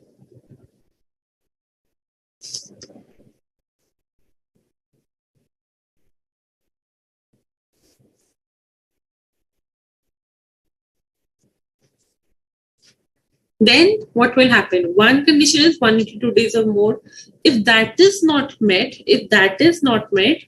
then the second condition would be that you are in India for 120 days or more in previous year, plus 365 days or more in 4 preceding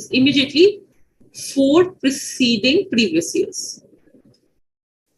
So instead of 60 days criteria, 120 days criteria have been made as a second condition to check whether you are a resident or not resident. For whom? For these three categories of people having income of more than 15 lakhs. So can I sum it up like this? For any general random individual, the criteria is 182 days or more, or agar that is not met, then 60 days or more in the previous year and 365 days or more in the preceding 4 years. Okay? But if you are covered under the exception, then only 182 days criteria have to be seen, provided your Indian income is up to 15 lakhs. But if your Indian income is up to 15 lakhs, then again 2 criteria have to be seen whether you're a resident or not. One is 182 days or more, and the other is 122 days or more plus 4 preceding years with 365 days or more. So can I say that 60 days is replaced by 120 days for these 3 exceptions having income of more than 15 lakhs? Is it clear?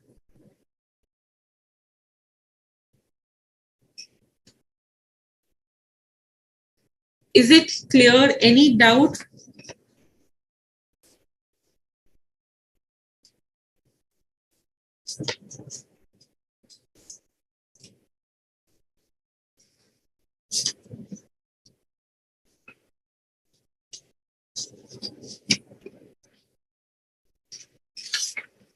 Just 1 second.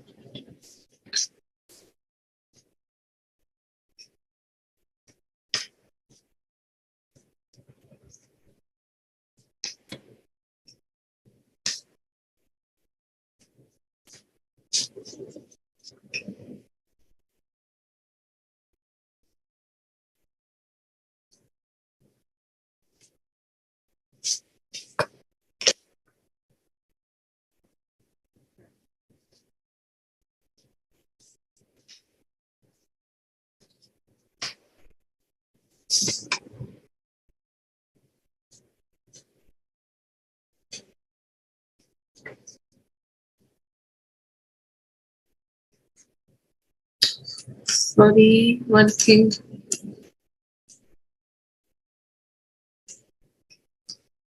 Just 1 second, student. Just 1 second. यहाँ पे एक चीज है which might not.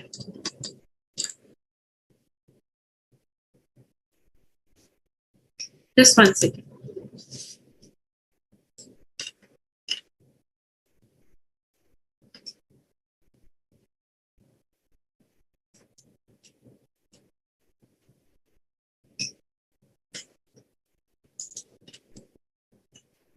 Just 1 second, students. There's one thing which, yeah, visits वाले के लिए right? Visit.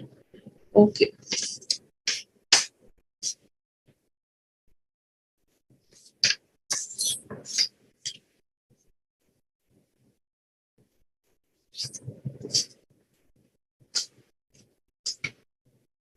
Students, 1 second. Yeah. Where is this pen? यहाँ पे ये 15 lakhs वाले क्राइटेरिया का ना एक क्लैरिफिकेशन है. This is not for entire everyone. This is only for. Sorry. This is only for this.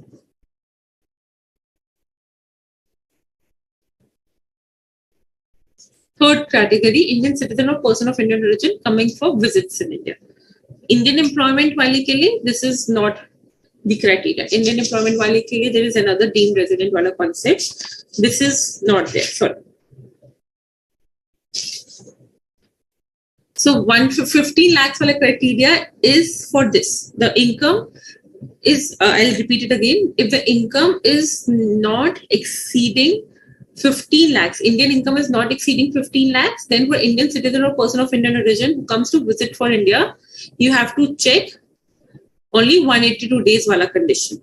But if for a Indian citizen or a person of Indian origin who comes to India for visit and has income of more than 15 lakhs, then you have to check two conditions, 182 days or 120 days or more plus 4 preceding years wala. Okay? So if I can sum up, I can make 4 different categories. One category is Indian citizen leaving India for employment. Please, you can make this flowchart also with me. Leaving India for employment in previous year. And Indian citizen who is a cruise ship member.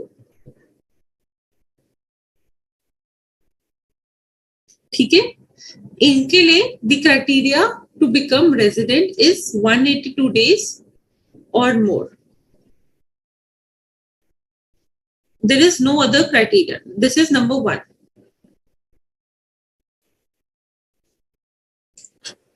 Then number 2, please make this flowchart with me. Number 2 is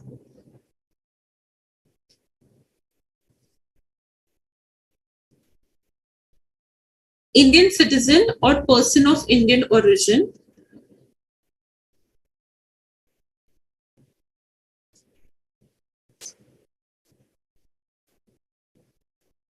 coming to visits in India.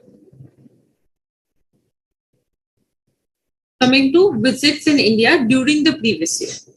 Then there are 2 bifurcation. One, income more than 15 lakhs. Indian income more than 15 lakhs. Another, Indian income less than 15 lakhs. Indian income more than 15 lakhs, then you have to see 2 things. 182 days or more.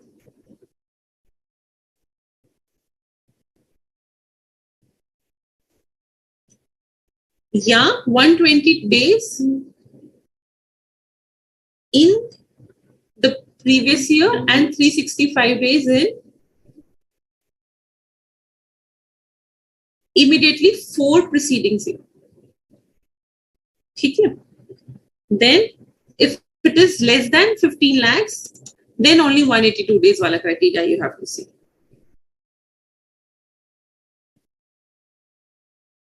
In previous year. Okay. And for all other person, all other individual who are not covered here, the criteria is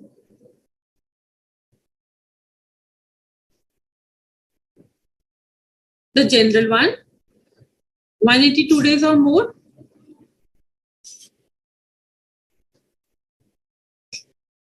plus 60 or 60 days or more,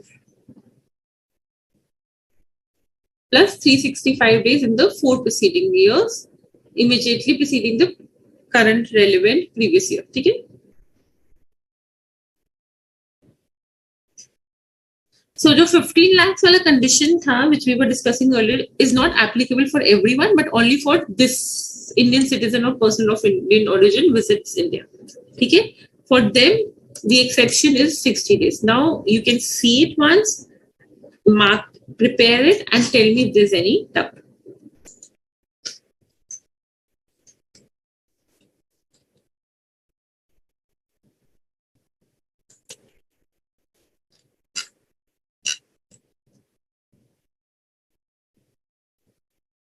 So patent wall, very relevant question. If a person works in Deloitte, India, and then he's transferred to UAE, that means his economic interest is now being transferred, then only 182 days criteria has to be seen.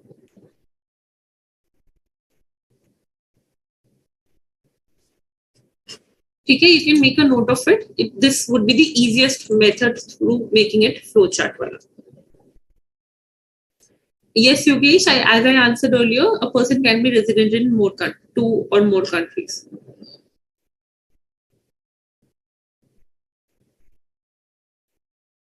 Ganesh, I hope at this flowchart, it would be easier now to understand.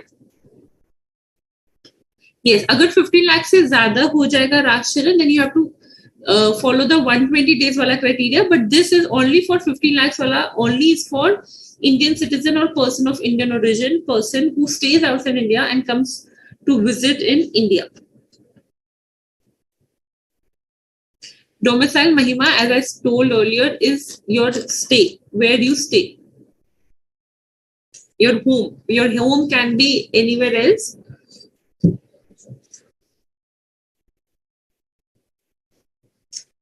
So, again, last time के लिए please अब मुझे समझो. Indian citizen employment in previous year, if he's leaving for employment in previous year, or he's an Indian citizen and is a crew member of Indian ship, then only 182 days or more criteria. If a person is an Indian citizen or a person of Indian origin and comes to visits in India, only visits in India, I'm saying कि वो बाहर रहते हैं Indian citizen or है person of Indian origin, वो रहते बाहर है. Suppose your grandparents are born in India, you are born in USA, you are a person of Indian origin, you stay there only, but you come often to visits in India on festivals or on peak winters, you come and stay in India. Okay, then the criteria is depending upon your Indian income. If Indian income is more than 15 lakhs, then you have to see 182 days or more, or 122 days in previous year and 365 days in the 4 preceding year to become resident. If your Indian income is less than 15 lakhs, then only 182 days wala criteria has to be seen. Ultimately, this and this. And for other individuals, the general criteria is this: 182 days or more and 60 days or more plus 365 days in 4 preceding previous years. अब ठीक है, अब किसी को कोई query तो नहीं होगा?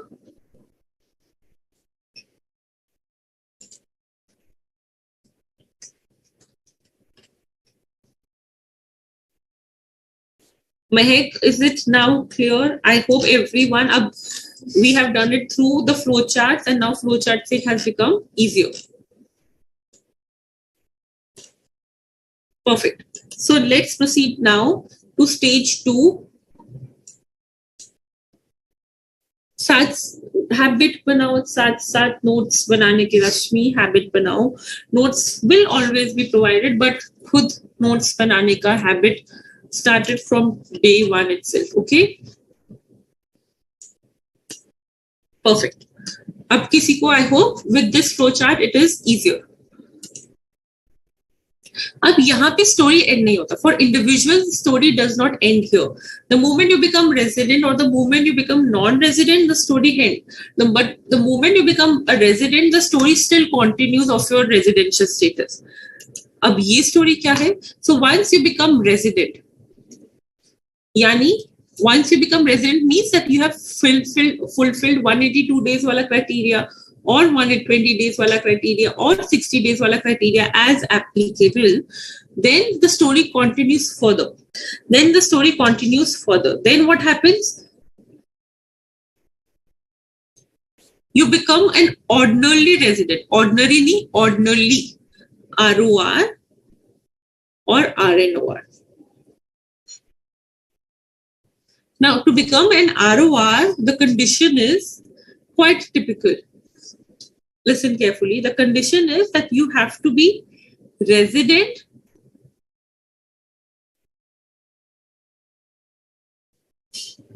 for 2 previous years or more in last 10 previous years immediately preceding the year of, or immediately preceding the relevant previous year. Abhi likh rahi hu. And your stay in India is more than or is 730 days or more in last 7 previous years. Ma'am, what is this? Listen carefully. First of all, this is an and condition. That means this also has to be satisfied and this also has to be satisfied. 1 and 2 both has to be satisfied. Number 1. Number 2, we are talking about previous year 22-23. The conditions here are for the preceding previous year. So that means yahan pe you have to see the criteria from previous year 12-13 to previous year 21-22. Okay.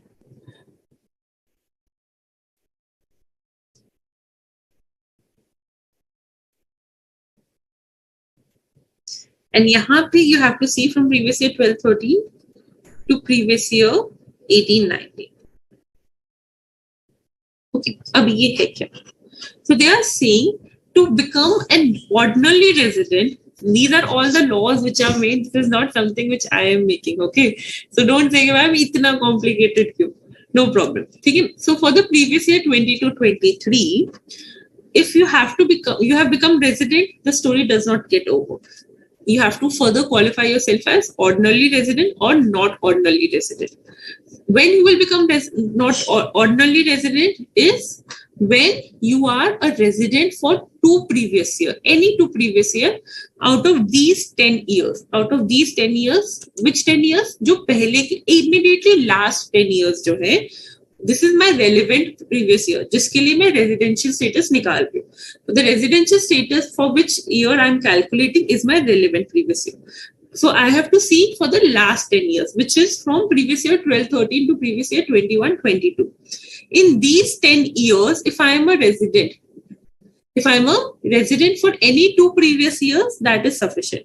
Ab resident ke liye, the criteria is same, 182 days and 60 days and all stuff. Okay? If I am a resident in any 2 previous years, out of these last 10 years, that first criteria is met. And also, I should be in India for 730 days or more in the last 7 previous years. 730 days or more in the last 7 previous years.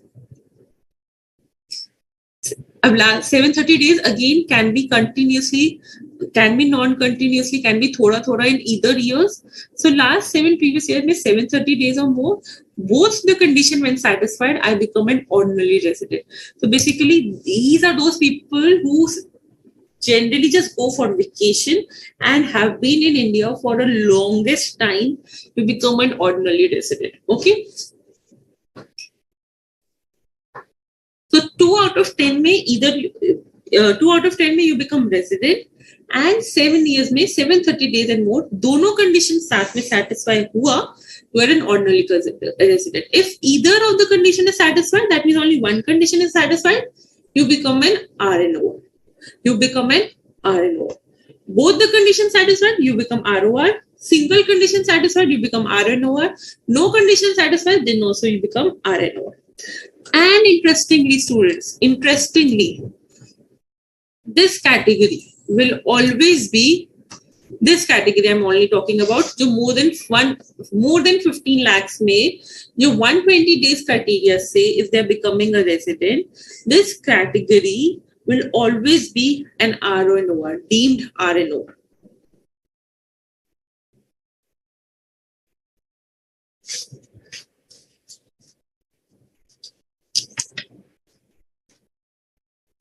This category, not the entire one, since you have confusion now.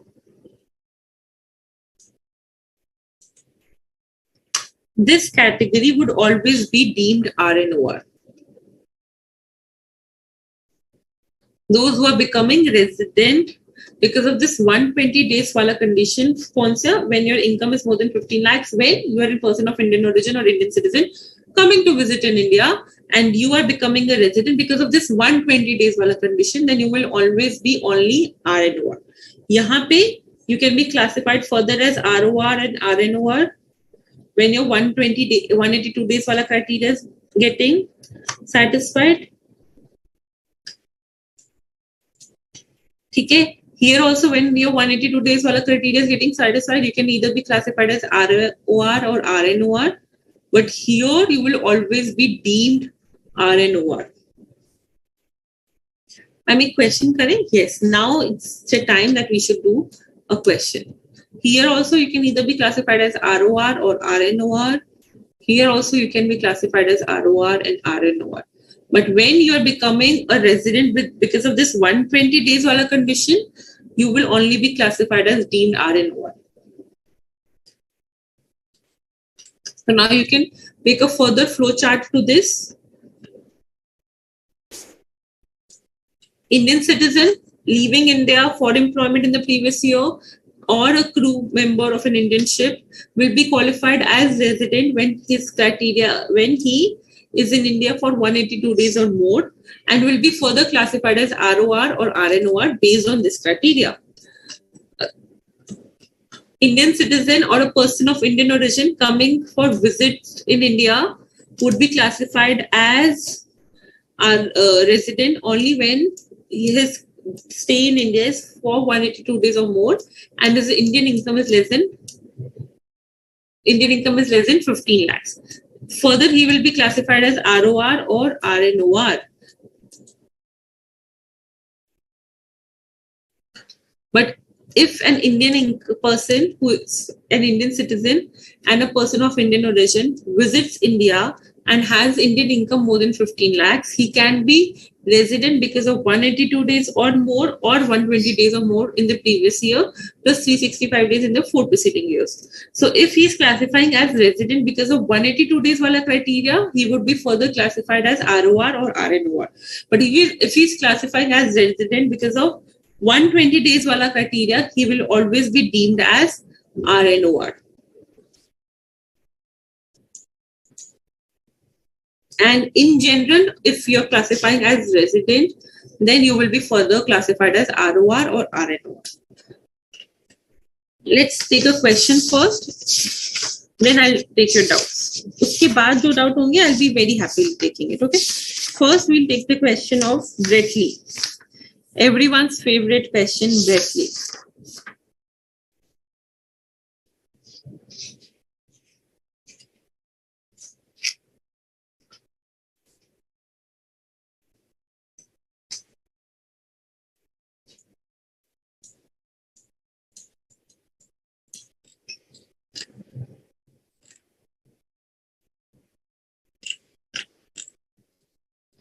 Anand, one question will come, then I'll take your question.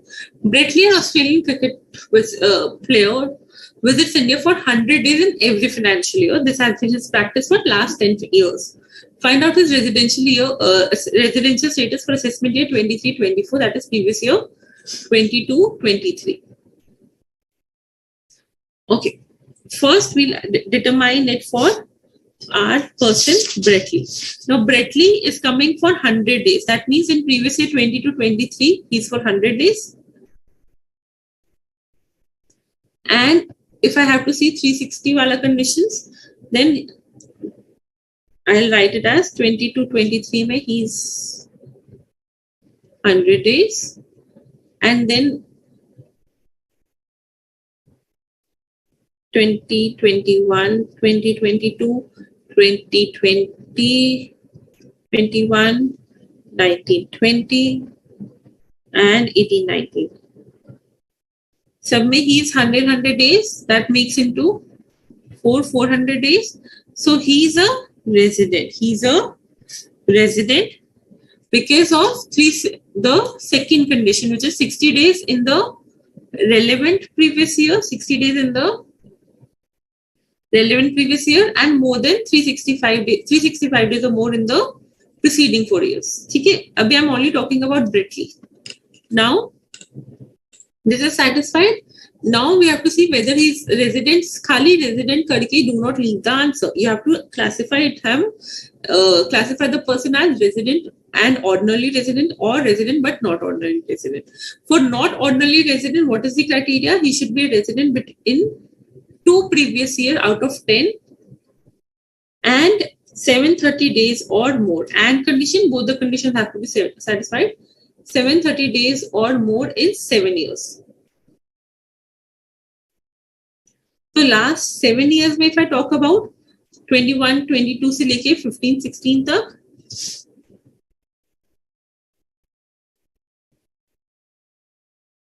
so he is in India for 700 days. एक भी condition meet नहीं हुआ तो ROR नहीं होगा. So since this condition did not get met, obviously he would not be an ROR. He is an RNOR. He is a resident but not ordinarily resident. Clear? Bretley के लिए clear? Next, would your answer change if the above facts relate to Srinath, an Indian citizen who resides in Australia and represents the Australian cricket team?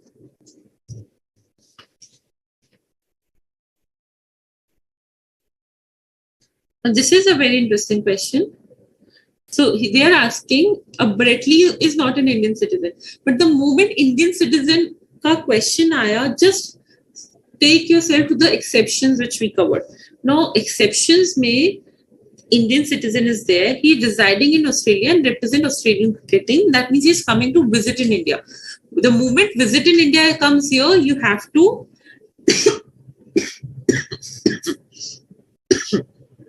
sorry, you have to take the visit in India wala condition, which is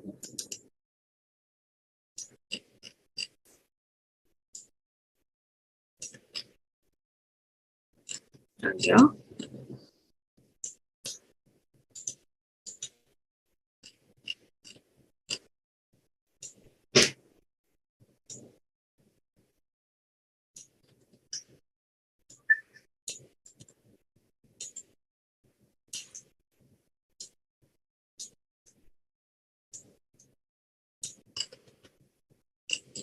Okay, so which is the 15 lakhs wala and non 15 lakhs wala?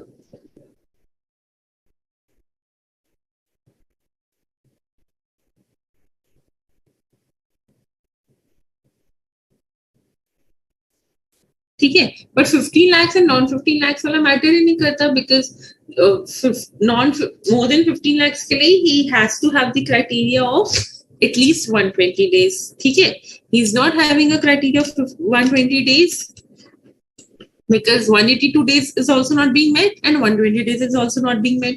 So he would be a non-resident. He would be a non-resident. See, Bretley is becoming a resident. Bretley is becoming a resident, but not ordinary resident. But our person, Srinath, who is an Indian citizen, is not becoming a resident. Why? Because for an Indian citizen who stays abroad, comes to visits in India, has a criteria of 182 days or more. And if the income is more than 15 lakhs, then the second criteria is Indian income is more than 15 lakhs, and the second criteria is 120 days or more, right? Now, since 100 days he had in the previous year, so seeing any of the condition does not matter and he will become a non-resident. Now, would your answers change if Srinath had visited India for 120 days instead of 100 days? Definitely. If he has visited India for 120 days or more, our answer would change provided his income is more than, provided his Indian income is more than 15 lakhs.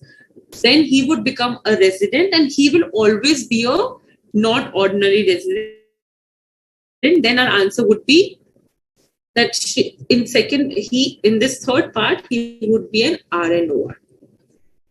Okay, clear? But if his income does not exceed 15 lakhs, then he would be a non-resident. Clear? So this is how only you have to write the answer. You can go through part B and part C and tell me in this Bretley question if there is any doubt. Read the answer once and tell me.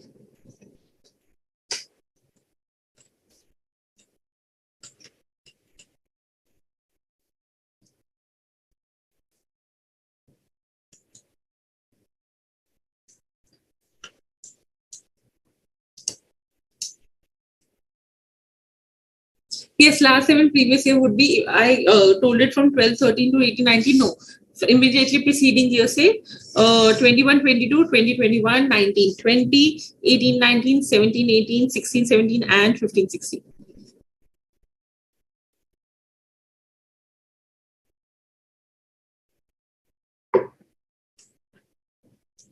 एक बारी answer पढ़ो, अब किसी को कोई doubt आएगा वो flow chart से करना, that would be easier.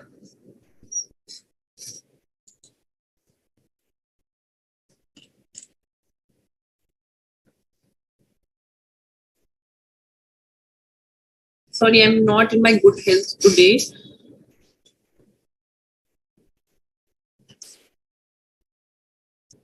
Yes, in the third point, you have to give your assumption कि अगर 15 lakhs से ज़्यादा हुआ, then he would be an RNOR. If it is less than 15 lakhs, then he would be a non-resident. Whenever a question is open and you think both the conditions can be there, always write your assumptions there. I want an okay clear from everyone because that will give me a satisfaction कि clear हुआ.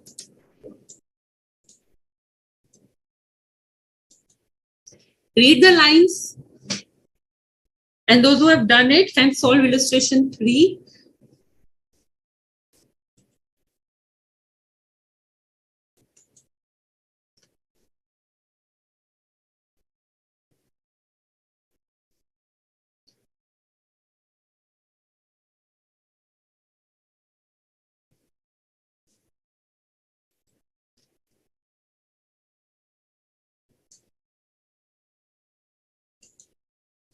Take your time. See, this is if those who are doing it for the first time, the concept can be overwhelming. But if you're doing it, if this is your second time or third time, and now I can assure you, when you will read it post the class, it would be easier.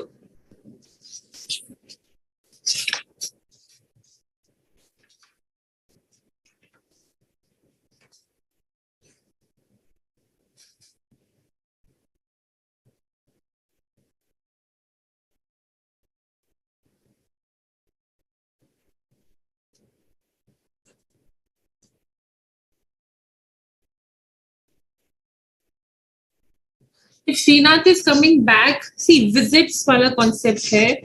I'm again and again saying, Mehak, visit, focus on the term visit. Visit means you're not coming permanently back.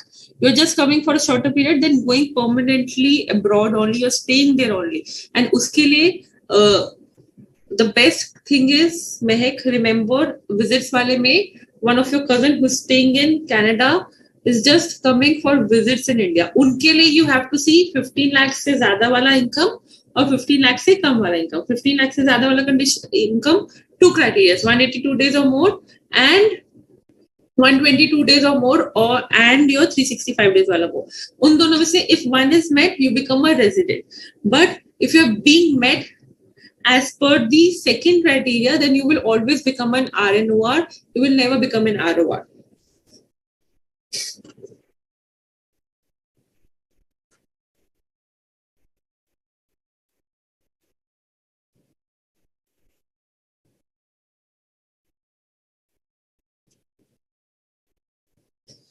Petliwal, remember, if you are becoming a resident because of that 120 days wala criteria, you will always be an RNOR. You will never be an ROR. But if you become a resident by 182 days wala criteria, you become an ROR or RNOR in case of Indian citizens or a person of Indian origin coming for visits in India. Very good, Jyoti. Very good, Pranav.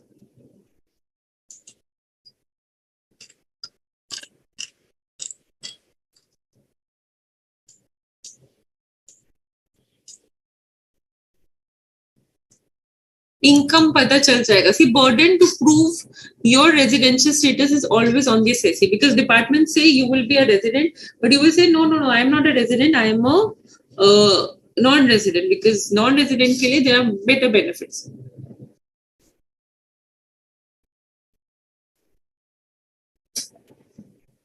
Very good. So now let's proceed further. अभी भी residential status में there is one more suspense yet to come. अब क्या हुआ?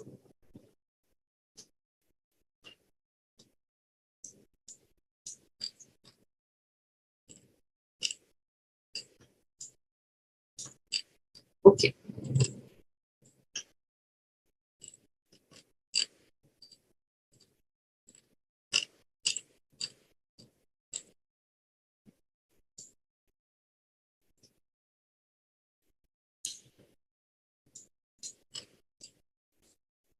Yeah. So there is one more suspense now. And what is the suspense? This part में there is a suspense. Indian citizen leaving India for employment in previous year or a crew Indian ship member. उनके लिए criteria is if you are a resident of 182 days or more, then only you will be if you are staying in India for 182 days or more, then only you will be a resident, right? The criteria is this. Yes, the criteria is this. But यहाँ पे this crew members के लिए I'm talking about. Let me choose some other pen. Okay. I'm talking about this first criteria.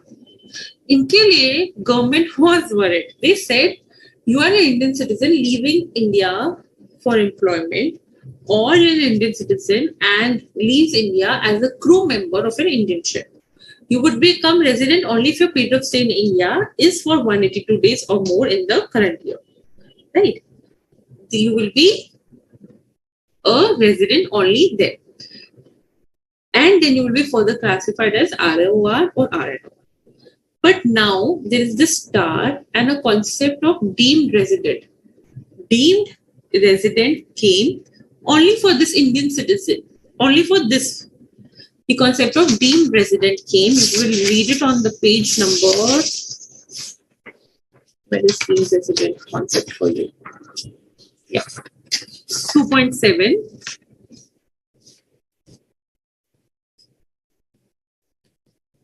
Only for deemed resident, the concept came that this Indian citizen who is leaving India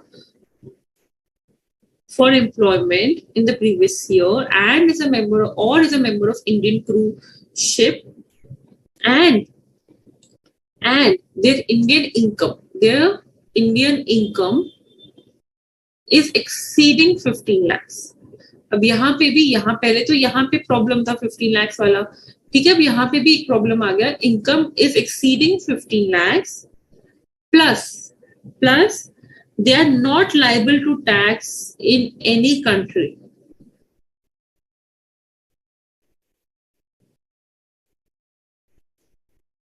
By reason of their domicile or residence or any other criteria, they are not liable to tax in any other country. Then they would be considered as resident in India. Then they will be considered as resident in India. इसको थोड़ा अच्छे से लिखते हैं.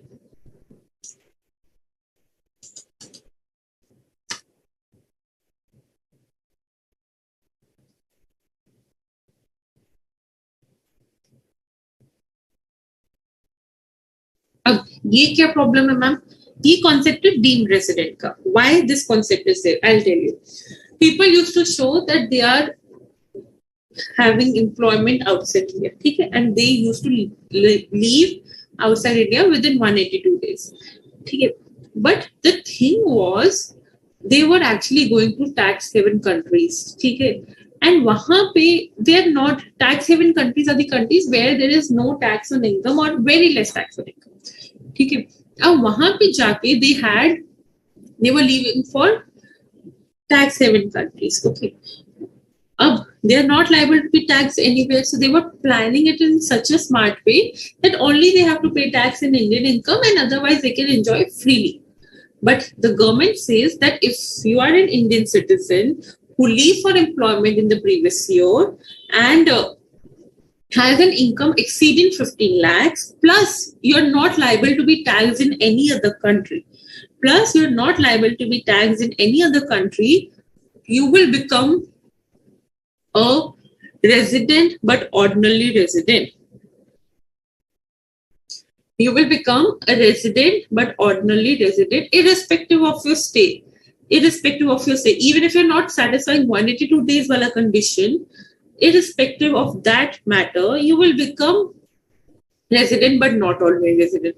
So if you are satisfying 182 days wala condition, then you will become resident automatically, and then you have to be classified by ROR or RNOR. But if you come under the concept of deemed resident, which is your section 61A, the days does not matter. What matter is that you are not liable to be taxed in any other country. Then you become an RNO. So suppose your days in India were hardly 10 days. Hardly 10 days you stayed in India. But you are not liable to be taxed in any other country and you have left India for employment and your Indian income exceeds 15 lakhs. Then you are an RNOR. This is the concept of deemed resident. So can I say, when you are checking the residential status, be very careful. So if it's a normal person who is residing in India, then you have to take it through this step, which is my 182 days or 60 days wala thing, which I told you at the first place. Then if you are an Indian citizen और वहाँ पे कुछ employment वाला पंगा है या visits वाला पंगा है, then be very careful of two things. First, of the income which you are having. Income is more than 15 lakhs or not. So अगर Indian citizen है, person of Indian origin है, coming to visits in India, identify the Indian income and then identify the number of days. Okay. Now, if you are Indian citizen leaving India, दोनों में फर्क क्या है? 1 and 2 में? 2 में you are staying outside India, coming for visits in India. 1 में फर्क क्या है? 1 में what is the point is, you are Indian citizen, have been staying in India, now you're leaving for employment during the previous year. So the condition is 182 days or more. But the moment you got to know that you're not being taxed in any other country and your income is more than 15 lakhs, you will always be a deemed non-resident, deemed not ordinarily resident. Okay? Clear? Okay. Now, next part.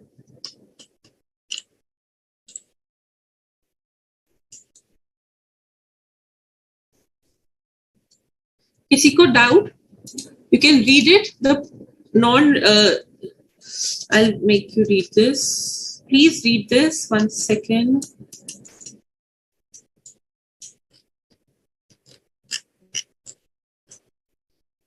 Yeah, please read this deemed resident wala part. It would be clear.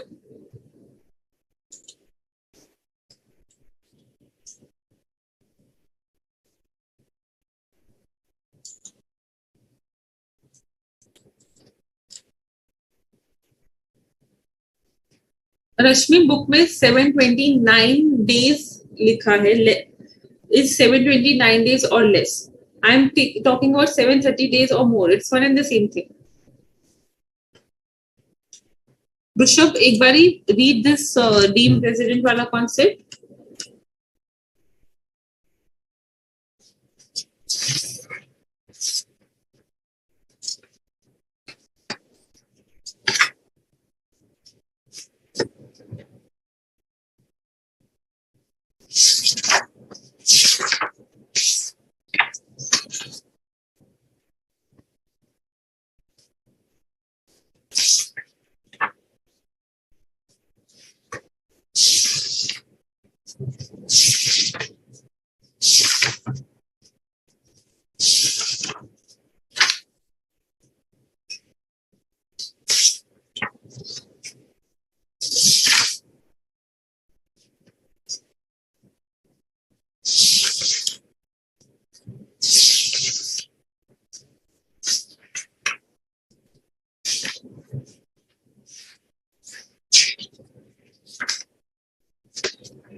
Done?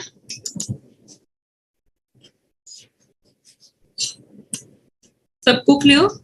और अभी I am telling you एक बार after the class once you will read it in one go and you will have that flow chart in your mind, it would be सच्ची में simple. Good. Now crew members से related there is one clarification which you all should know. Crew members के साथ what happens is crew members they have to sign one continuous discharge certificate. Crew members को one continuous discharge certificate they have to sign. What is that certificate? So when once you go on the ship, there is a certificate or a register where you sign in that yes, now I am on the ship. Sign in. Okay? And once you leave the ship, you sign it off. So suppose today I am as a crew member, I am taking charge of the ship. I am signing the certificate today. Like suppose I am signing the certificate today, 20th October. And when I will sign it off is when I will leave the ship and now I am off the crew member. Suppose I am signing it off on 31st of October. So this period of 20th and 31st would be considered as that you were or not in India. So 20th also would be considered as not in India and 31st also would be considered as not in India. So there is this notification which said of period to be excluded. The period on which you are entering or you are signing the continuous discharge certificate would not be considered as a period not in India, would be considered as a period not in India. And on the day when you are signing off, that will also not be considered as a period in India. So 20th and 31st October, both would be considered as not in India. Both the date has to be excluded. Okay. And this is only for the cruise ship member. So now you can easily do the illustration one as a homework and you will understand it. Clear?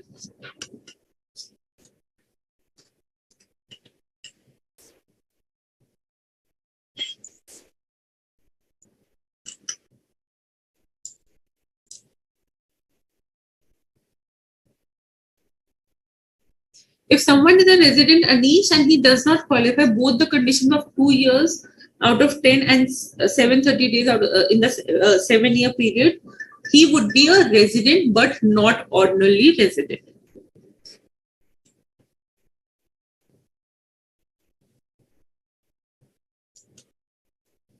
Rajsharan, deemed resident is a concept only applicable for Indian citizens leaving for employment or Indian citizen who is a member of a cruise ship or Indian ship and their income is more than 15 lakhs and they are not being taxed as income tax assessees in any other country, then they would be taxed in India as RNOR. Okay.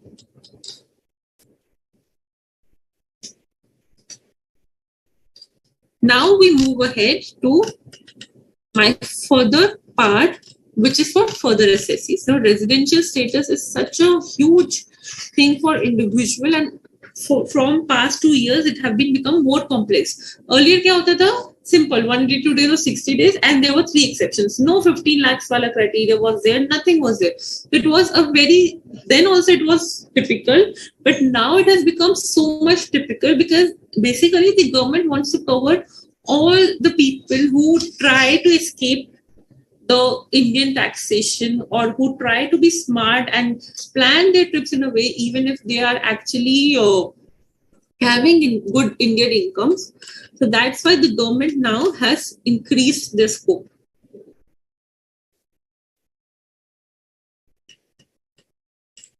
Okay, so now for other Indian resident, समझ आ गया, HUF, AOP, VOIR is very simple. So now how do you calculate the residential status of HUF? Before going to head, any particular question? Yes, deemed resident provisions would apply even if the stay in India is 0. But 0 nahi hoga because this is for those 1 day to hoga at least. Because for a person who is leaving India, that means he was there in India during the previous year and left for some time. income would always be given in question. If income is not given, then you have to tell it with both 15 lakhs and non-15 lakhs wala criteria.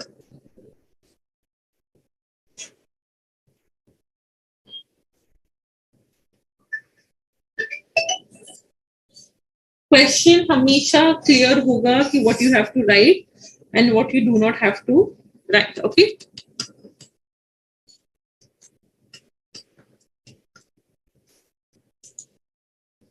Everyone on the screen, please. Residential status of HUF. How do you determine a residential status of HUF? The residential status of HUF is determined if the control and management of its affair is situated in India wholly or partly. By control and management means the decision-making authorities are in India or not. Your business may be carried out by India, but if the control and the management is in India, either wholly or partly, then HUF is a resident. If not, then HUF is a non-resident. That means there is an HUF.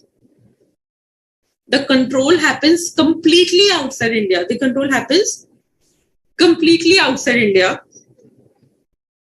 Then HUF is a non-resident. But if the control and management happens in India, even partly, as in some part of the year the management sits in India, some part of the year the management sits outside India. So even if it is partly, the HUF would be a resident. So HUF is classified as resident if the control and management is in India wholly or partly. Would be classified as a non-resident if the control and management is completely outside India. Partly hua to HUF would be a resident. Completely outside India control and management है, then HUF would be a non-resident. Now what is control and management? The business day-to-day operations are separate. Control and management ultimately when we talk about is the main brain of the business. Okay, so where is the brain of the business situated? Now once you classify as resident, once the HUF is classified as resident, then you have to classify it as ROR or RNOR. ROR or RNOR. And यहाँ पे to classify HUF as an ROR and RNOR, the Karta comes into picture. Before classifying it as resident or non-resident, only control and management has to be seen. But after it is being classified as resident, after it is being classified as a resident, Karta is very important. If Karta is in India for at least 2 previous years out of 10 preceding previous years, and he stays in India for 730 days or more during the 7 preceding previous year, then if both the conditions are satisfied, then HUF becomes an ROR. If not, then HUF becomes RNOR. So can I say, first, to classify as resident, you have to see control and management. If control and management is in India, HUF is resident. If control and management is outside India, HUF is non-resident. Clear? Now, if HUF is resident, how will we classify it as ROR or RNOR? We will take the help of Karta.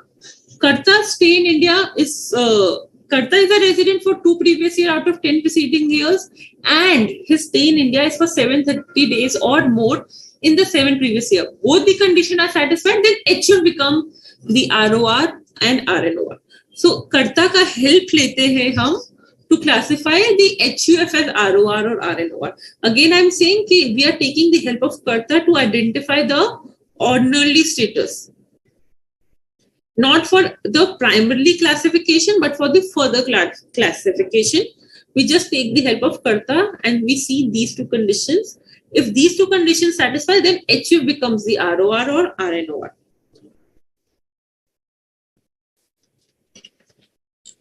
And now for last, firms and AOP and companies, kuch nahi hai. These are very easy.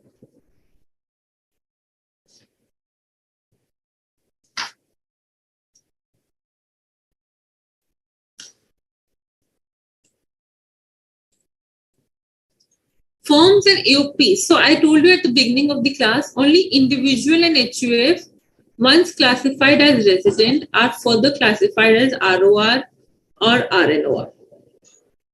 But others are only classified as resident and non-resident. So firms, AOP, BOI, companies, LLPs, local authorities, they are only classified as resident and non-resident. There is no further classification as resident and ordinary resident or resident but not ordinary resident. This is only for individual and HUF. For them, it is only resident and non-resident. So it becomes very easy. For firms to classify, or AOPs or BOIs to classify, or local authorities to classify as resident, the control and management should be in India, either wholly or partly. Simple. If it is completely outside India, the firm becomes the non-resident, or the AOP becomes the non-resident, or the BOI becomes the non-resident. If the control and management is either in India completely or partly, you become a resident. है ना simple? कुछ भी नहीं है. Correct? And for companies now. What is an Indian company? Who is incorporated as per the Companies Act. ठीक है? Companies Act 1956 or 2013. And Indian company is always a resident. An Indian company is always a resident. Please remember this. An Indian company is always a resident. But a foreign company will be a resident only if its place of effective management is in India. A foreign company will only be a resident if the place of effective management is in India. What is place of effective management? इसमें पूरा एक guidance note है, which is taken care at final level, not at any other chapter, in your final level. So, आपकी perspective say the major part of the class where we contributed was for residential status of individual, and the most important questions will come from that only. For companies, for firms and AOP, it is just a simple one-liner which you have to remember. Okay? Indian company always resident, foreign company only resident when its place of effective management is in India. Students, remember one thing. For firms, AOP, BOI, HUF, we use the word control and management. And you have to write this word, you have to write this slang, you have to write this phrase to get the marks. That the control and management is in India. Control and management of its affairs is wholly or partly in India. But for foreign company, we use the word place of effective management. So if place of effective management is in India, you are a foreign company is a resident. But Indian company will always be a resident. Always. From its incorporation, it will always be a resident. But a foreign company will only be a resident when its place of effective management is in India. Now I give you 2 minutes to revise what has been taught. If there is any doubt, you can ask. So we'll wrap up the class in next 10 minutes, before which I will take one more concept. Okay? But I am giving you 2 minutes to absorb what is being done.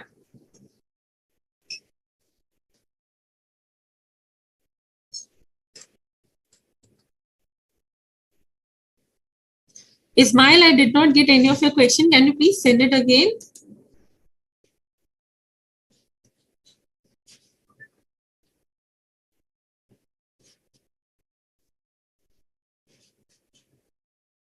Petiwala, right now I will not answer this question.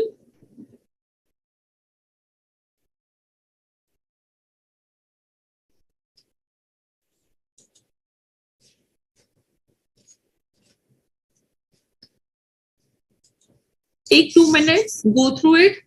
I did HUF, forms, AOP, BOI in not a rush, but वो इतने small से है after individual residential status, which is this big. Others are this small in front of it. So that's why we have to cover it. Take your time.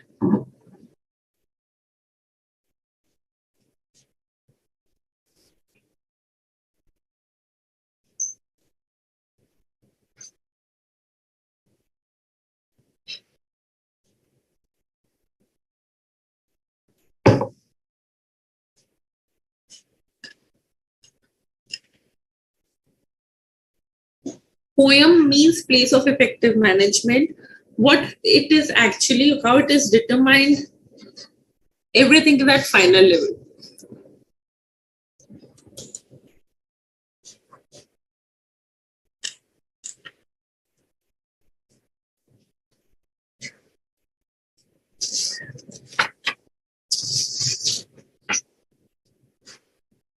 For resident and ordinary resident, both the conditions are to be satisfied. No deemed resident is a concept which came for Indian citizen leaving India for employment in the previous year, or an Indian citizen of a crew member. If they are not being taxed in any other country and their Indian income is more than 15 lakhs, they would be deemed to be resident, irrespective if whether their stay in India is less than 182 days, then also they would be deemed to be resident.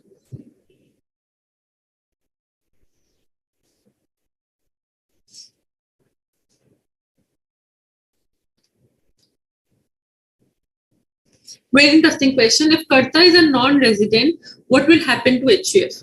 So, if Karta is non-resident, what will happen to HUF? Anyone would like to answer? So, HUF would be classified as resident and non-resident based on the control and management. Suppose control and management is in India. They become a resident. Okay, now you have to see Karta. The Karta is not following either of the condition. Karta is not following the 730 days wala condition or 2 previous years ka resident wala condition. Then HUF becomes RNOR. Then HUF becomes RNOR. Okay? Very good. Very good, Alok. Very good, Noor.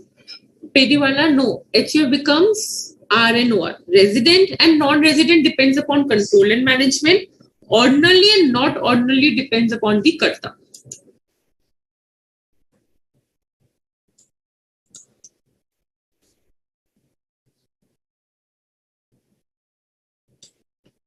First basic condition, Karta का आपको दूसरा conditions नहीं देखना. Karta का only the conditions which are mentioned here have to be seen. 730 days or more and 2 years previous years may out of 10 previous years he is a resident. Forget about this one other resident wala things or not.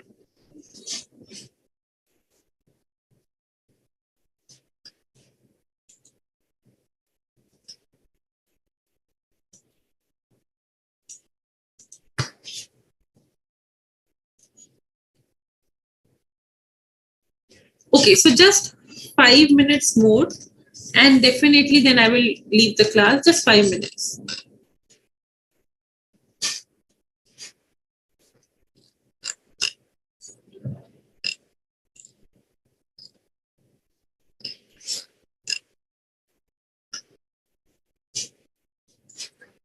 काफी देर से everyone was asking कि ma'am resident बनने के क्या फायदे हैं? What are the benefits of being a resident? What are the benefits of being a non-resident? So first of all,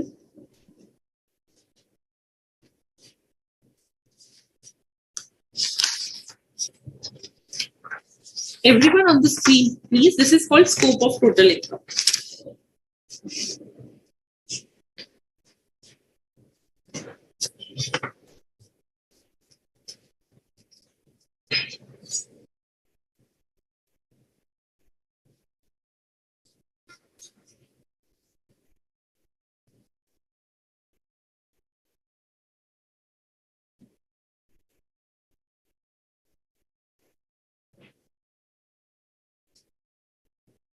Okay, so what are the benefits? So this is ROR, this is RNOR, and this is non-resident. So once if you qualify, अब एक receiving or accruing का concept, students receiving and accruing. What is receiving? That you are receiving it in India. Receiving in India means Indian bank account में या cash में you are receiving it. Accruing is that it is sourced in India. The source of that income is in India. This is called accruing. Receiving or deemed to receive, accruing or deemed to accrue.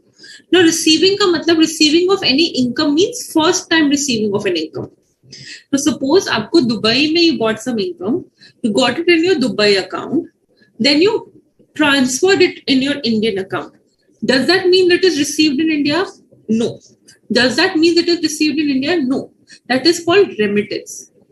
So first time when the income is received and where it is received by the recipient or by the assessee, that is called receiving. That is the place of receiving. So if suppose I sold my property in USA, I got the funds in my USA account. Then I transfer those funds in my Indian bank account. Does that mean that I've received that income in India? No, that income is remitted in India. Remittance का मतलब होता है transferring that income to some other account. But actually that income was received in USA. The source of the income was also in USA. The concept समझ आया? Income receiving, accruing and remitting. Now based on it, let's understand this. So for every person, be it ROR, RNOR or non-resident, any income which is received or deemed to be received in India during the previous year would be taxed in India. That means they have to pay tax on it. For income which is accrued or deemed to be accrued in India, they have to pay tax in it. So that means source is in India or is received in India. Both the income would be taxable in all the assessees. Sourced outside India and received in India would be taxed in India. Suppose I sold my USA house. The source is in USA, but I received the consideration directly in my Indian bank account. That is received in India. That is received in India. That means it would be taxed in India. So source and receive, both the things are very important. Remittance is different. Remittance is totally different. Okay, remittance is totally different. Remittance means एक बारी assessee को मिल गया. Assessee has received it once, but now they are remitting it to India. So please, if the word remittance is there, it is not equivalent to receiving. Okay, so यहाँ पे you can remember it by an example. USA का property was sold, but the consideration came in Indian bank account. That is your received in India. USA ka property was sold, consideration was received in USA bank account, that is accrued also outside India and received also outside India. But after that, it was remitted to India. It is not equivalent to received in India. Okay. And last part. So both the received in India and source in India would always be taxed in all the assessees. Last, if the income is accrued outside India, during the previous year, then it would always be taxed in the hands of ROR. So can I sum up for a resident? For a resident who is an ordinary resident, his entire global income will be taxed in India, irrespective of the fact whether it is received in India or not, whether it has been remitted to India or not. The entire global income would be taxed in the hands of ROR. Okay, but for RNOR, for non-resident, the income only which is received in India or accrued in India, received or deemed to be received or accrued or deemed to be accrued, will only be taxed. Okay, so resident के लिए entire global income, irrespective वो कहाँ पे हो रही है, कहाँ पे मिल रही है, does not matter. So for resident and ordinary resident, irrespective of the fact where that income is earned, where that income is received, whether that is brought to India or not, does not matter. Whatever has been earned during the previous year has to be taxed in the hands of ROR in India during the previous year. Clear? And for non-resident, only Indian received income or accrued income. So now you will ask, ma'am, what about RNOR? What is the difference between RNOR or ROR? So RNOR के लिए भी received income and accrued income in India would be taxed, and their foreign income would only be taxed if the business is controlled from India. So for example, I'm having an income through business in Singapore. The receipts are also made in Singapore. Business is in Singapore, receipts are in Singapore, I am an RNOR. It would be taxed in India only if I'm controlling the business from India. I am controlling the business from India. So if I'm an RNOR, my foreign income would not be taxed until and unless its business is controlled from India. Okay. See, ordinary resident के लिए everything is taxed. Forget about it. ठीक है? Everything earned, accrued during the previous year is taxed. Non-resident के लिए only received in India and accrued in India is taxed. Not ordinary resident के लिए only Indian income which is received and accrued is taxed. But foreign income will only be taxed only when the business is operated from India. Hey, Singapore ka business. The business is of Singapore. The amount is received in Singapore, but if it is controlled from India, it would be taxed. Clear? And it can happen that you have all accrued the income in some other year and received the income in some other year. It will not be taxed in both the years. It will be only taxed in 1 year. Accrual if something is taxed, it will not be taxed again on receiving. And if receiving if something is taxed, it will not be taxed again on accrual. Clear?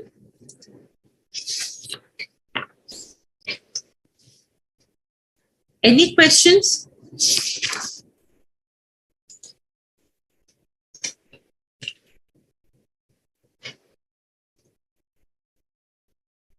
So far we covered resident but not ordinarily resident. Please see the class.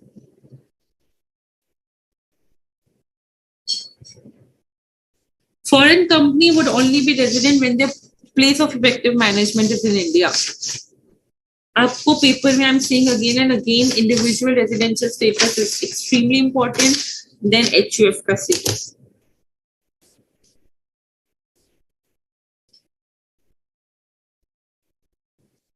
Ganesh, very valid question. A person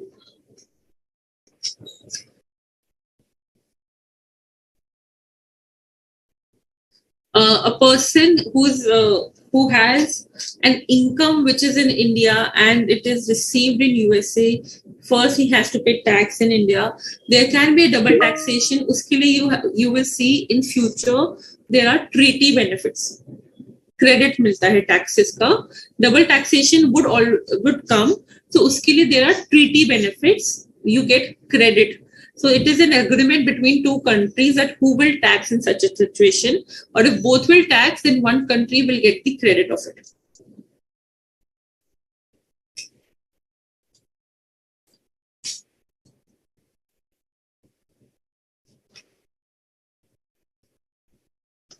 correct. ROR को may be उस country के हिसाब से भी tax देना पड़ सकता है एंड यहाँ के भी हिसाब से. सो ROR may have to pay the tax of India and of the other country also where it is being accrued as per their laws. In that case, treaty benefit comes into picture.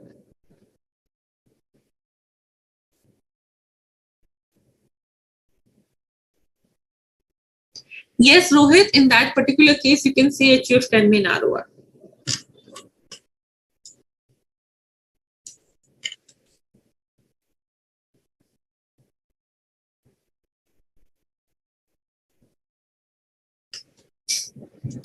Petiwana, this question, when we will do section 9 in day after tomorrow's class, it would be clear.